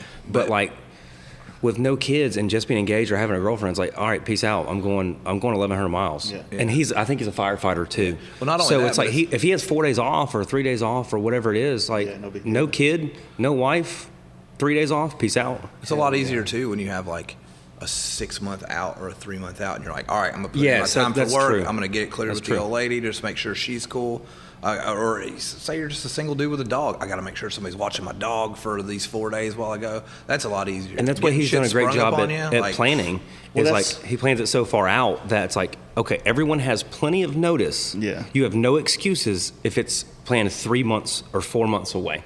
And that's why we get to that point of people always look, a lot of times we'll get people like, oh man, it must be nice that you could go and be on a bike trip this long. I was like, look, I'm a business owner, which gives me a little bit of leeway, but guess what? I don't have paid vacation. So while I'm gone for 2 weeks, I ain't making dick. Right. So in that we're not in the same. But if you're a 35-year-old, 40-year-old man that's been working somewhere and you have vacation, you can afford a performance bagger, you probably have enough vacation at your job where you can go on a 2-week bike trip. Yeah. But maybe you're not allowed to use that vacation for you because you and your old lady wants to go to fucking what is it, Savannah, Georgia for the weekend. I'm gonna tell you. Like, say I got a family, and then say I've been at this company for 12 years. Say you get 3 weeks vacation. Mm-hmm. My wife wants to go to the beach twice. Yeah. And then so there you automatically know, and I know a bunch of dudes are probably in the same boat. You get 3 weeks, you son of a bitch. Well, you have obligations to your family. Yeah. But once my son gets older, or if you don't have kids, you can, like you've always said, your life is structured differently. Yeah. There are going to be stages in your life where you can do these things, either before or after when you have a family. I mean, I try to, people, oh, you didn't come to so-and-so. It's like, I get it. That guy's got 4 kids and, it's not possible. But if you're a single dude and you're not like riding your motorcycle, I don't know what to tell you. Yeah, it is. There's lots of dynamics to it that make it kind of understandable for everybody that has things. I just try to tell people all the time that, look, in my group, I'm the only one with kids, right? But my kids are kind of grown. Yeah. So it's different. But everybody else has a wife, has that. So they have one aspect down, right? They have to figure out how to maneuver this, how to give the wife the time that she wants every year, but also make sure that you do enough to carve your own time out. And I don't want to make it sound like those guys have made it a priority, right? Yeah. Because y'all are boys. I mean, y'all have made it Trust a priority. me, our old ladies have not been happy about it. And I don't want to. Do your ladies know each other? Do they hang out? Do they maybe have a girls' night? A couple of them. They try every once in a while. That's cool. Hey. Yeah. Perfect. They've done a lot together, but sometimes it's hard because they don't have a genuine connection of their own. That's fair. Like it's like Yeah. So my wife doesn't want to go hang out with them and then talk about us the whole time. Yeah, right. She's like, she wants to go there and have like conversations about like what they're into, like find a common ground that's not the husbands who are out riding bikes. Well, but that's the thing. Like you've always said, they haven't spent miles and hours and days on the road with each other when shit hits the fan. How many of our ladies have actually gone state to state with another of their friends for anything other than a fucking bachelorette party?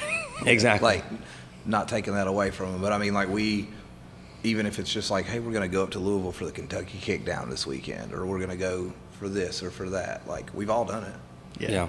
Like, even if it's just 2 to 3 They don't hours. have, like you said, they don't have those bonds. And I'm kind of like, I wish they could feel what, even the club style TN run, I wish they could feel what it feels like with 20 dudes running down to Memphis. Yeah. Like, it's hard to tell someone how that feels. Yeah. Right? Even if it's just squaring your tire off on 40, it's still fun. Yeah. Like, it's a fucking blast to stop at those gas stations and, everybody jumps off, fills up, smokes a cigarette, eats a pizza stick, and then rolls on. Some Hunts brothers. And then 15 minutes later, some guy's standing off the side of his Dyna shitting on the guy behind him. I've done that.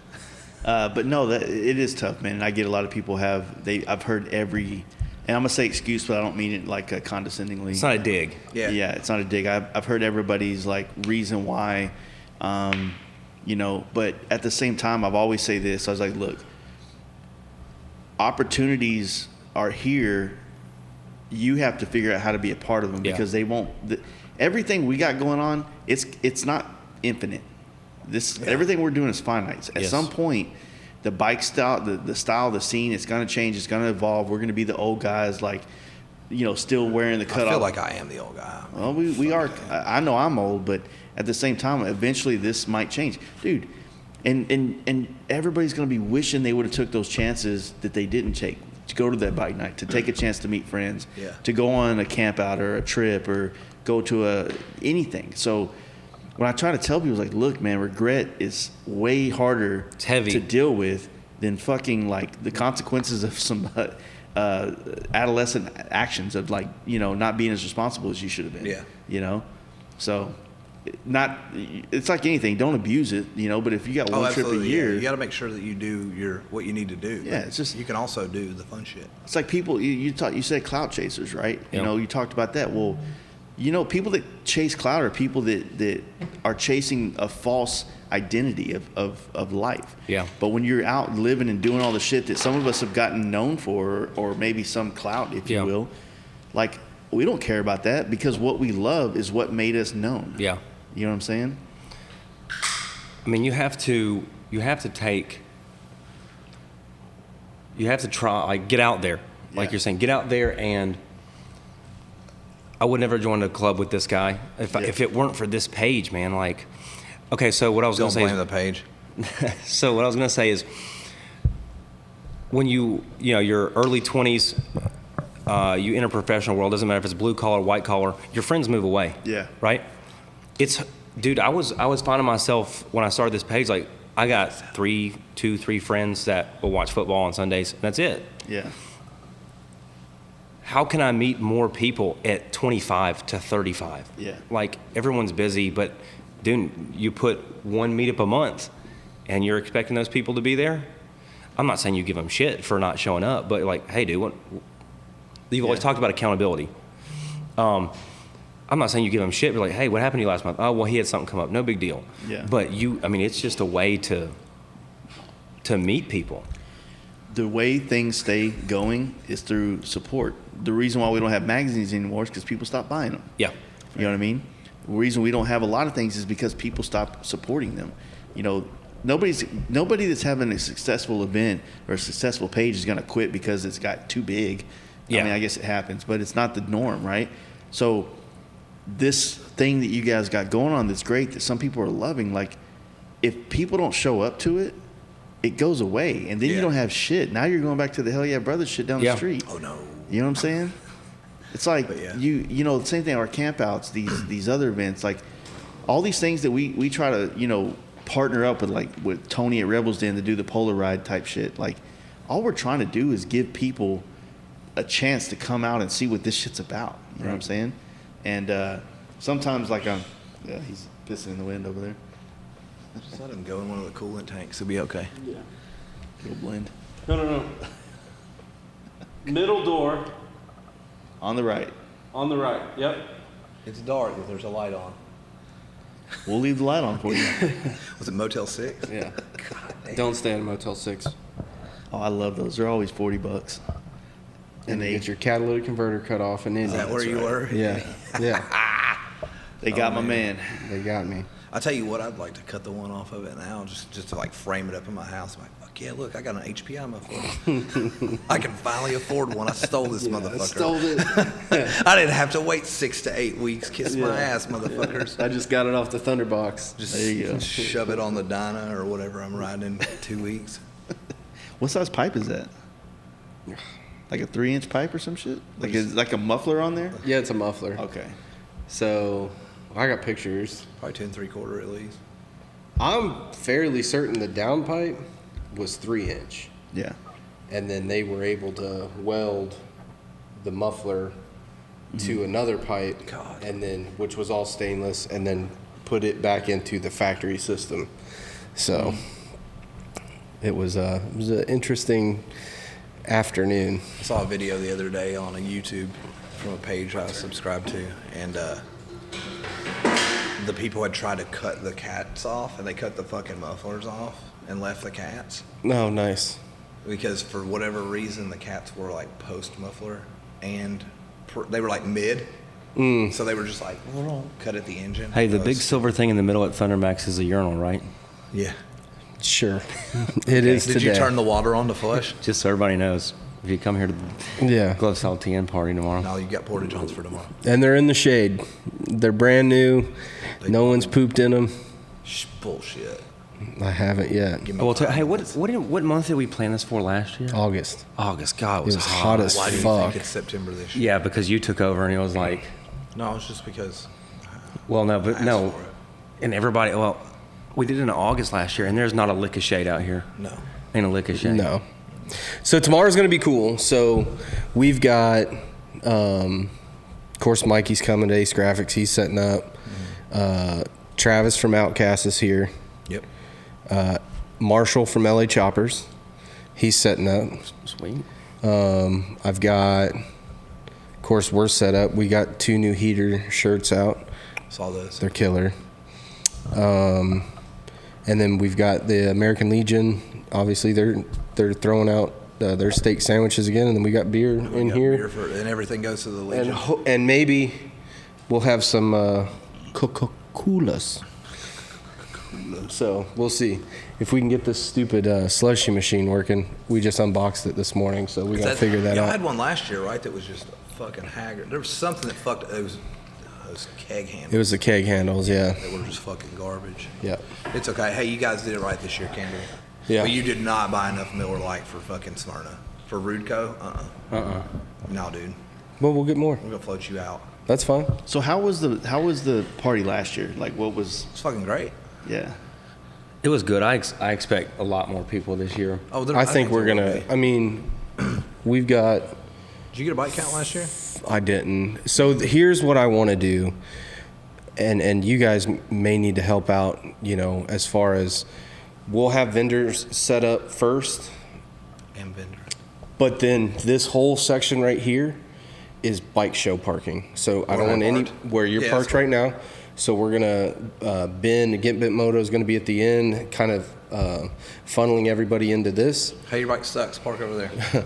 But then the big lot, I want actual parking. I want, last year everybody just kind of mobbed in and got off their bikes. And it was just like a bomb went off. Granted, it was 105 degrees. It was.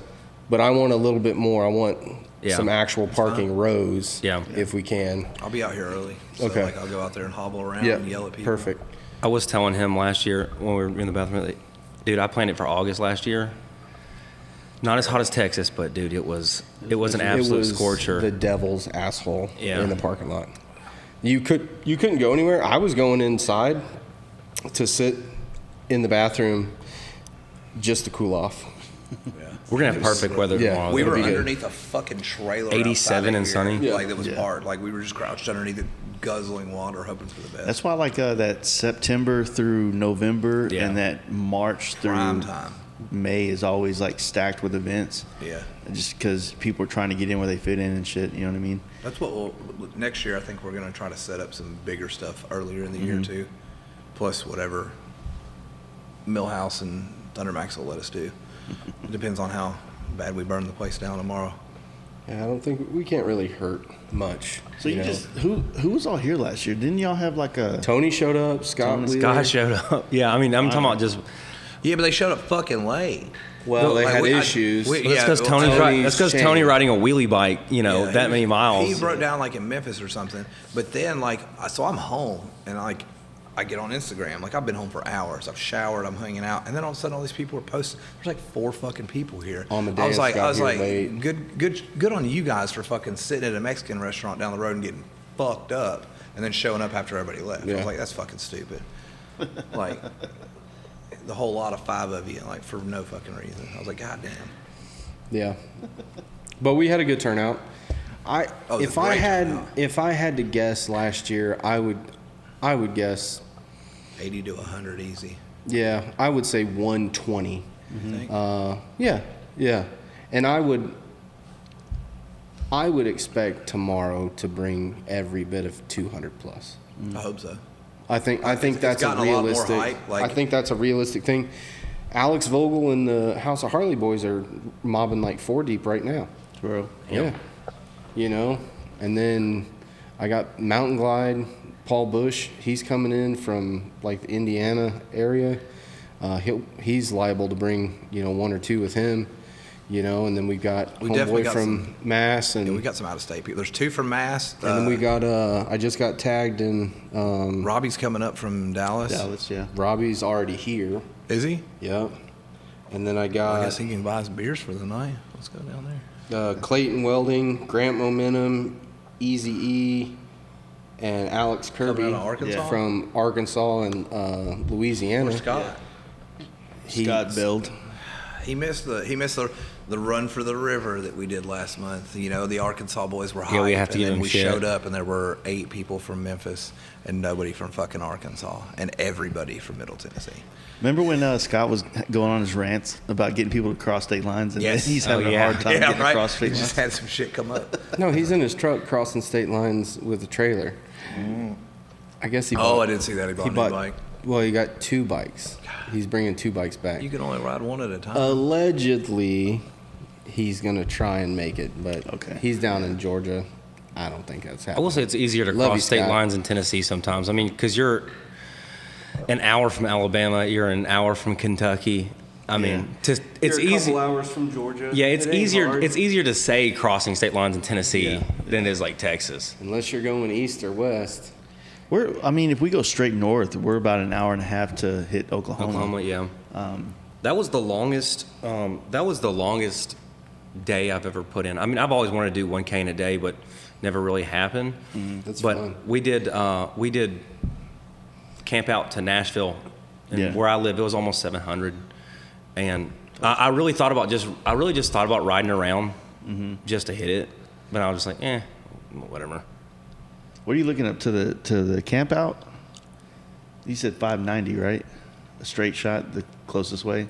570. 570. From my house. From my house to Moyers. From Murfreesboro was like 636, I think, Yeah. something like that. Yeah, it wasn't bad. I mean, it was a cool trip because that was Sarah's first big trip ever, and it was cool because we rode in with Mike and Jess, and now, dude, like, that's been a great friendship that was made during that trip. I never met him. Yeah. And that dude is solid as fuck. We're spending we're getting a cabin in Gatlinburg for New Year's Eve. We're gonna bring in the New Year with him. That's cool. Just awesome. to like not do motorcycle shit and really just hang out because they did Milwaukee a couple weeks ago, but we were only really able to hang out like for a day and a half together. So, but you should feel like matchmakers. Your camp out brings people together, and Look, I try. Okay. hey, like really hard. I could have been a contender. a dude who hangs out, It's like Tinder without the pussy. Yeah, right. a dude who I like a lot that I've hung out with a couple times and saw him at the camp out. Evan from Arkansas. Oh, dude. Evan dude. Thomas, dude. He's that Evan- Cowboy shit. Yeah, Evan's dude. fucking voice. Just, yeah, man. he's just got, I don't know what happens. As soon as you go east of Texas, you just get a little redneckery going on with people. You know what I mean? The twang is real. First time I met him at a camp out, he was like, dude, his old lady's ride or die. Yeah, dude. she is. She showed up at the camp out. It's pouring rain, right? And he's like, we're just standing out in the rain. And he's like, man, check out this thunderheader, boy. And he's like, that's my fiance right there, man. Dude, every time I see that guy, it's awesome. Evan's the best. He was giving me shit once. We were at Jaden's pool on top of his old apartment, and he had showed up, and he was like, when Jason's on the podcast and he says, "Here's the deal," you got to listen at that point. And I was like, "Fuck, I do say that a lot, don't I?" And I've actually been. That's trying how you know not it's to. getting serious. Here's the deal. Here's the deal, dude. All right. Here's the deal. Here's the deal. What is his handle? Is it Two-wheel cowpoke. Yeah. We had We met him at the Tony's. We met him at the Polar Ride. We did it the first year, which I think this year we're going to do it back at Shreveport because Shreveport it has a vibe, and there's not much motorcycle culture there, and we had a fucking blast. They at call Shreveport. is Shreveport the Red Stick? I think that is. It might be. It's where all the casinos are on the river Right. in little boats, and no, it was a blast there. We've been talking about. I remember. How many months ago was it? Tony put out a thing. It was like, hey, looking for a shop in Nashville. Oh, it's been I was like, dude, he hit the page up. I would was like, love what do you for him think to, about? like- And I was like, man, Just- dude, Nashville, just the wait. price for real estate and shit is just so Yeah, it stupid is in stupid. Nashville. He's working on it. He'd have to be Good. 30 minutes outside He, of like city proper. So after his anniversary party, when Jake got hurt and I emceed for him a couple weekends in a row, he picked me up here and we drove out to Virginia to Yeah. Patriot Harley Davidson. Well, while we were crossing over to get to 40, we looked at some properties over in man. like the Hendersonville, Gallatin area. Yeah. So I Build think a shop in my backyard. yeah. I'll Right. move once I make enough money. Right. But, I think he's really got his eyes set on opening another den. And that would be great for the community. Yeah. Oh, you yeah, know, I mean, we don't have anything like that We don't here. have that here. No. Exactly. We've got, there's independent shops, but you don't have everybody that's selling what Tony sells Exactly. in Little Rock, like, is there a shop around here you can just go buy a settlement step up at? No. No, like nobody's gonna keep those in stock for the most part. Like even when we got our settlement shit with Jason, it was I mean, they had. I mean, you can order go it. to a dealer. yeah. Yeah, you walk in the den, and if you have, It's there, It's right. there For the Yeah. most part. I mean, mine Does, was only like a week out or What's like next to 2-3 work for days. Saddleman? No. Okay. He works for Chromeworks now. What do they do? The old school Chromeworks? Like exhaust and shit. Oh, okay. Yeah. But yeah, I don't know. But yeah, so Tony is looking. So I think his year plan is to Yeah. try and be out this way. He brought it to me about 2 years ago, and he was like asking me about Dallas, and then asking me. Dallas is still a big city, but we have Hang 'em High. We have quite a few small shops. You know what I'm saying? So it's like we were talking on the last podcast. Like, who's here that could be the hub for That's one thing too. With like we talk about wanting a bike night. It would be a lot cooler if we had an independent shop that did what we did, sold our parts, supported what we support, and was like, hey guys, we have X amount of space. We'd prefer, even if it was, don't do burnouts unless it's on the street. Yeah. Do your own shit out on the road, but please don't fuck us with our insurance here. That'd be fucking perfect. Dude, I'd kill for that. People are all of a sudden get fucking like so bent out of shape about burnout marks in parking lots. I don't even think it's that. I think you get so many fucking stupid fucking people that are like, I'm going to do this burnout. And then they knock into his bike. Well, they've never done a burnout before, bike. but because they've had a couple Bud Lights, they're like, I'm going to do this burnout. That's how reels are made. Yeah. Right? That's right. That's how we get Everybody follows get your and cameras views, out. Lucas. Yeah, it's true. But no, I just want, because so many people like don't like burnouts at bike events. Like, no burnouts. Like, man, how That's been a thing forever. burnouts bring everybody to the yard. I think they're stupid as hell, but at the same time, if someone starts burning out, I'm like, okay. Yeah, I'm raising my beer. I'm Or- like, yeah, do it. Or if I'm close, my camera's coming out. Yeah. You know what I mean? Right. So I'm like, Well, it was fuck. funny. Tony came, Tony was set up in Sturgis this year.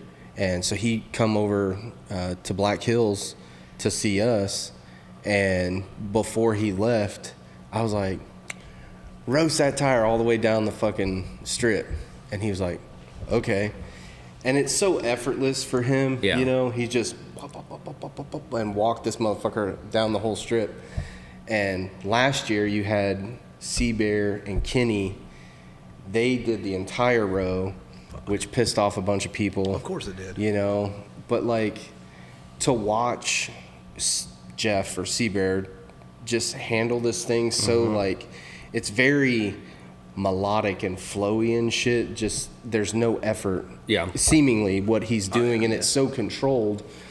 There was a couple guys standing behind me like, well, they fucking hit one of these goddamn bikes. They're, like, shut the fuck up, man. If you don't like it, walk away. Yeah. Have you seen 100 videos and you've never seen them hit shit except for the ground, and that was because of somebody Or else. if they tap each other, I watched Tony and Gino. AKA last year. Right, yeah.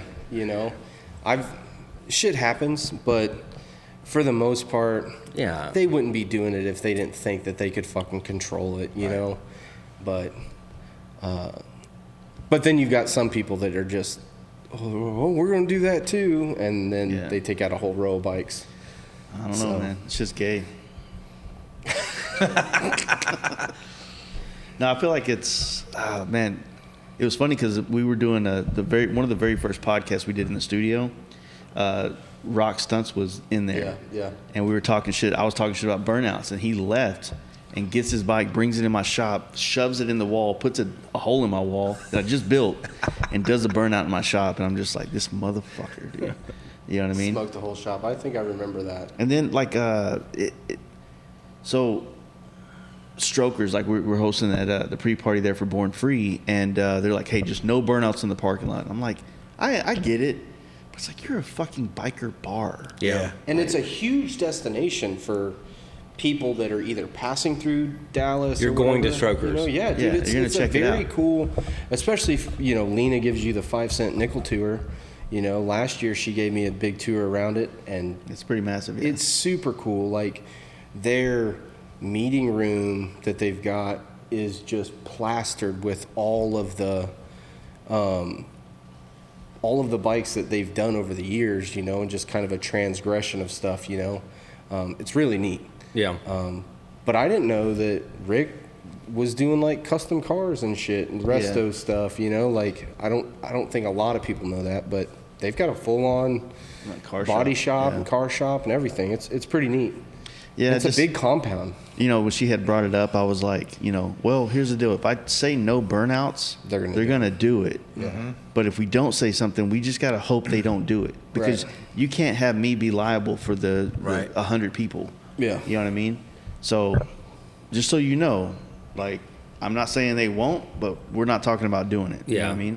I'm definitely not going to, like, go run out there if someone starts doing a burnout. Like, no, that's the most Karen shit. It's in the like world. telling a toddler they can't have something. Yeah. That's instantly what they're gonna want. We had some meetups like that this year when they would look at our Instagram and like a week later they're like, hey, so we saw some of your videos. I'm like, okay, and they're like, just make sure that doesn't happen here. And so I would edit the description and be like, we're on private property, please no burnouts, do whatever the fuck you want on the streets. And at one of them, we had some guys just fucking back and forth in front of the bar, and the dude come out and was just like, hey man, will you guys stop? And they're like, yeah, cool. And they parked their shit and they came in and they drank and they did whatever for the rest of the day. And it was not a big deal. Most everybody keeps it pretty But cool. yeah, but a lot of places, a lot of people are not gonna be as casual about that. Yeah. Well, tomorrow will be Do whatever the fuck you want. do in the whatever you street. want, and if you wreck in the street, we'll come pick you up, make sure you're all right. But it's all enter at That's your it. own risk. That's on you. I mean, it's on Yeah, you. we had people You're on the hitting each road. other last year, Yeah. coming down out of wheelies and Pay to play. Yeah. shit, man. That's why I don't do wheelies. Yeah.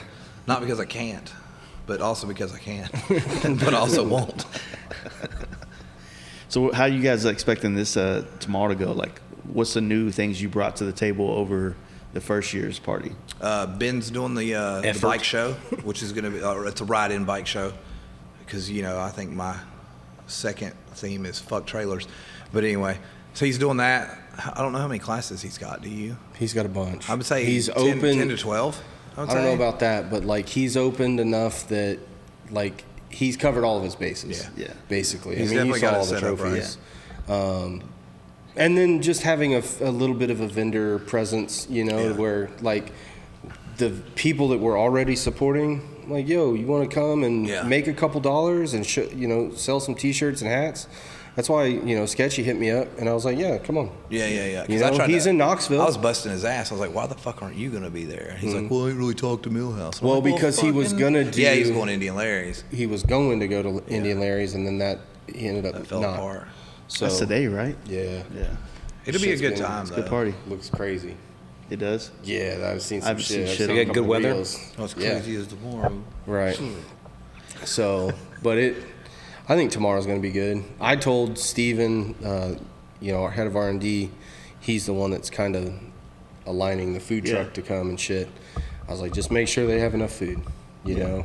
I mean, we don't know what we're expecting, but, tomorrow's National Hamburger Day, boys. Just to let you know. Shit. Hamburglar Day. I'm gonna be paying for Hamburglers. shit. I think they're serving steak sandwiches, but Steak sandwiches. Close enough. I mean, once it's the second year, so once you start to get 2 or 3 years in, you have a better idea, a sample size of kind of what you're going to deal Absolutely. with. Well, if this year's fucking massive, and we expect that in next year? You got to look at it that Well, way. I think that if you go into every year like with ideas, and then you take what you learned or had fun and didn't enjoy, and Yeah. you kind of do it and add more things that are not like changing the whole vibe, but maybe adding to the vibe a little bit here and there. You know what I mean? My thing is like every event, people ask me, God, I get DMs all. How many people are coming? 100. I expect 100 people at everything that we do. That's Why does that matter? I just throw the 100 out and there that's the because thing, they're it's like, like, wow, that many, and it's if- like, yeah, because then when those people are like, oh shit, there's gonna be 100 people, they might show up. But that's the thing, if it's your boys showing up and there's 5, Yeah. it shouldn't matter how many people are there. Yeah, I feel like they should the question should be, you should be here regardless of how many people. Yeah, should exactly. be. I mean, I've done like polls where it's like head count, who's gonna be there at such and such tomorrow, and I might get 14 yeses and 12 no's, 11 and no's. 11 of the fucking no's are my buddies that I know are gonna be Yeah, there they're 'cause just they're screwing you. dickheads. Yeah. And then it ends up being a 40 to 50 person party for what? For Yeah. nothing. It's just a random Sunday. But yeah, tomorrow's gonna be fucking badass. Like I don't care who shows up and who doesn't. It's gonna Yeah. be fucking cool. That's the main thing, is if you just do it and you don't get wrapped up into the like the nature of how many people showed up. Yeah. And don't place value based on heads. Place Oh, yeah, value based absolutely. on the experience that people had at it, and then, When I say earlier about the asses and seats, is I was just trying to make this bar money. yeah. But tomorrow, I'm trying to make what is it? Who's the food truck for? American Legion. The American Legion. Every $2 donation for a beer goes to the American Legion, plus their tips. Yeah. Yeah. Whatever goes straight to them. Like, I guess y'all. And I don't know what the final count was last year, but you know, obviously he paid his bartender or whoever came and helped out. I think it was like $100, and then everything else went back to him. You know, it was. Sold I don't know what the food was, but beer I know how was much I donated like to the beer. $800 or $900. Yeah, I mean, that's easily $1,000. Yeah, easy. Yeah. So, or it might have been, I think maybe $1,200, but that's good because, dude, it was only For what, like 4 or 5 hours? Yeah, For 4 hours, make $1,200 in donations. Us sweating in the shade, drinking water. Yeah. Right. So, I think tomorrow's going to be good. We'll have some, you know, it'll be good. We got a big speaker, Bluetooth speaker, I think, microphone, so we'll be able to, if we want to say anything, we can. Last year I stood up on a chair and talked in front of everybody. So We giving some shit out too. yeah, Like, yeah. I know I talked earlier about raffles. I'm fucking sick of it because I have to stand around and give everybody a ticket. Now, Oh yeah, I said, hey Spike, here's the page. Yeah. Run it. It's all you. Next meetup, hey, you want to hand these raffle tickets out? I'm like, damn, dude, this was me giving it to you. Can I walk around and look and see who's here, please? Because I'm fucking sick of it. Yeah, That's what it's that was. That was a desperation. Like, Lucas, please give these out. That's fun. You'd be surprised how hard it is to give away a free ticket for free shit. Man, hey man, did you guys get your raffle tickets? No, I don't want none of that. Cool, It's free. Well, You know then it's when free, right? people are just handing out free T-shirts, and you're like, well, why did I get one? Why Where's did your I raffle get one of those ticket? tickets? It's like, dude, I asked you like 10 minutes ago. Usually when someone goes to hand me something, like, no, I'm good. I don't believe in Jesus. Well, you're so conditioned when you walk into a store now. It's just like, no, I mean, No, I don't want my feet cleaned. I already give to everybody in the mall. give to St. Jude's. I've been asked 7 times today. Okay, I don't need to do anymore. Yeah, that's fucking weird. We're all, I don't know, it's weird. We're just kind of like, I guess I know I am for sure. Like I get to that point where like someone might be coming up to me and say, hey man, I follow you on Instagram. Like, no, I don't want anything. Get away. Like, What was it in King of the Hill? I don't know you. That's my purse. Yeah. Just kick the shit out of them. Well, I'm excited, man. I'm glad everything lined up for me to be able to make it out here for this. Oh, absolutely. It's man. awesome. And you know, like I was supposed to be going to hometown rally to deliver this bike that I painted. Sold it to a dude in New Jersey, and it just lined up to where he was free to come this weekend, and I was already got to drive no matter what. So it was like, fuck yeah, let's do this. Did you pick it up here? He picked it my up house. yesterday at his house. Shit, that'd have been a really cool reveal. Yeah, it was a paint job, just the Just the tins. panel. I Yeah. gotcha. Yeah. And no, he's a rad dude. We Yeah, were talking yeah, about how cool super that guy cool. was. That's cool. And you know, he says he's gonna be riding it down to the V-Twin show. So I'm sure if you guys end up going down there, So don't put your bikes in because it'll lose. Yeah, Probably so. it's a fast life paint I job. got a So. fucking right. skinny tire bagger that I might be able to ride by then. It's a hot commodity right now. Skinny Everybody, tire. No, it's everybody a, wants it's a one. Batwing. Nobody wants that piece of shit. Except for me. Yeah. yeah. No But watermelon. I don't know. I was I'm stoked to be here, man. Like I said, and doing a bunch of these podcasts, bringing you guys on, talking about the growth of this page, and then the Just event, the community aspect and too. the community aspect, because you know, like you guys doing the page, it helped kind of grow the community. And when we do podcasts with certain people in certain towns, it helps listeners find people in that town to connect with and get a of part of contacts. things, you know. And so Oh, we get hit up a lot by people who are like, hey man, like even if it's just something like that you could Google, I'm pretty respectable about answering questions. Like, hey man, where can I camp? And I'm like, dude, I don't camp, but let me check around. And I'll even jump on there and be like, well, there's a KOA or there's this. Yeah. Because I want to help these guys out because they're riding hundreds of miles to, even if they're just cutting through. Yeah. Like, you don't have to stop through here. Oh, I've been following the page for da-da-da-da-da. Like, it's a cool thing, man. we get a lot of Like, that. So we had Kellen, I think, American Asian. Yes, on yeah. it. Yeah, So he's he on was his way to passing. Cali. He was passing through Dallas, and his name's Kellen, yeah. And he was passing through Dallas, and he had hit me up a couple weeks ago. And originally I was going to be in Milwaukee, so I was like, "Yeah, I'll be here." And then of course it ended up this landed on it. So we had homies that went out to try to kick it with him as he was passing through town. Yeah, So it's Kyle cool. and Yeah, Jaden. yeah. So it's like I asked all my guys, all the homies, like, look, when we get these people, they let us sleep on their couches when we're on the road. So when they come Yeah. through town, I don't give a fuck Show 'em love. what's going Yeah. on. Like, go, like, show them out. Like, show them Dallas. Yeah. Like, have a beer with them. Make them feel welcome. You know what I mean? Show some appreciation. You know what I Absolutely, mean? And, yeah, Jaden and Kyle made it out to that to help us out because we've been fortunate, man. We've gotten put up about 8, 9 dudes, big fucking thick motherfuckers, you know, just put up in people's houses. What kind of conversation is this? Oh, never mind. Two C's. And you know, like we've been sleeping in, like when we did the main trip last year, we not only did we crash RG Destroyer's house, we were at Mark at Lexin's house the day before his wedding with his in-laws and Chopsky and fucking goddamn Tim Howley and all these, you know, and Pat from First Minute, or I think he's with somebody else now, but you just a house full of people, and then you got 9 dudes Right. who just roll up. just roll up. We've always done that too. Like even this week, I couldn't tell you how many people that have been like, "Hey man, if you need a spot, let me know now if you're interested." And dude, I got a spare bedroom. Yeah. Like, let me just make sure everything's. Let me go ahead and get you fucking clean sheets, dude. And like, Yep. if you're cool, if I know a lot of these guys. I've met a lot of these fucking people, like, you know, face to face, so that helps. So it's not like a stranger. So like, but like none of them always, oh no, we're just gonna do this. I'm like, well, fuck that, dude. If you want to sleep on a goddamn regular ass bed, let a motherfucker know, because we got you, man. And like, if I can't accommodate you and 3 of your buddies, I know somebody that fucking can. We'll take care of you, and we always will. Yeah, I mean, dude, I put a lot of people up over the years in my house, and I've kind of not done it as much recently as I used to. Yeah, I've never been to your house. You all, because Thundermax buys hotels all the time. No, dude. No. I have to go back to Justin Kelly's and sleep in his badass office. You did? Oh, yeah. Why'd you do that? 3 times, because it's fucking great. Well, Hospitality. my bad. Well, yeah, anyway, guys, I appreciate you guys doing this. Appreciate you, man. No problem. I'm man. actually looking forward to tomorrow for real. So I hope you are. Yeah. Otherwise, you wouldn't have driven this far to just fucking hang out with us for an hour Or or two. get paid, you know. Yeah, that's fair. Pretty sure there was a deposit. You didn't have to finish that. Yeah. Well, I appreciate it. Club Style Tennessee, TN on Instagram, right? Club Style And, _TN.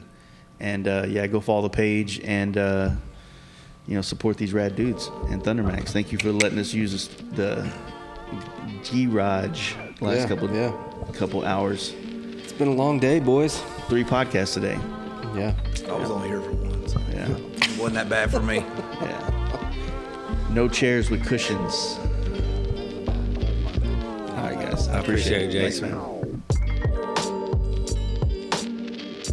Yo, I hope you enjoyed that podcast. I want to thank the guys from Club Style Tennessee for coming out, and Thundermax as well for putting up with the podcast stuff in the shop there. So I had a great time in Tennessee, and real stoked on that scene and its growth and all the rad shit they got going on out there. So hope you guys enjoyed these podcasts from Tennessee. We're getting ready for the Down South Campout podcast. We'll be doing it live this Friday, September 30th on our YouTube. Come check it out. We might even think we're going to try to do some giveaways on that live one, but we'll see what's up. No promises there, but it's going to be a great time. We got people flying into Dallas. There's going to be lots of alcohol involved and shit talking. So my kind of podcast. If you guys enjoy these podcasts, you know what to do, man. Check out our Patreon. That's where you can support this podcast monetarily and help us continue to grow it and do all these cool things. And as well as checking out our rad-ass sponsors. And also, we got some new sponsors coming on next month that I'm really proud. The relationships I've been building with them over the last 2 years, and I'm really proud to bring them onto the podcast. And they got offer codes for you guys to get some good shit. So really stoked about that. Today's my birthday. It's fucking weird. I'm 40 years old. I feel the same as I did when I was 39, but at the same time, I know that I'm like an adult now. I'm getting very old, and it's weird. Anyway, it's weird, 100%. Anyway, I'm enjoying it, I guess, and still the same old me, trying to ride and party and meet people and have a great, fun fucking life, and that's what it's all about. Anyway, thank you guys for listening to these podcasts. We'll be back next week with some more rad shit. Don't forget about Born Free Texas coming to Texas later this month of October, as well as the Run to Terralingua, which I'll be attending myself, and none other than the Down South Campout coming to you 1st of November. Follow these podcasts. You'll hear more about it. We'll see you then. You have a good one. Peace.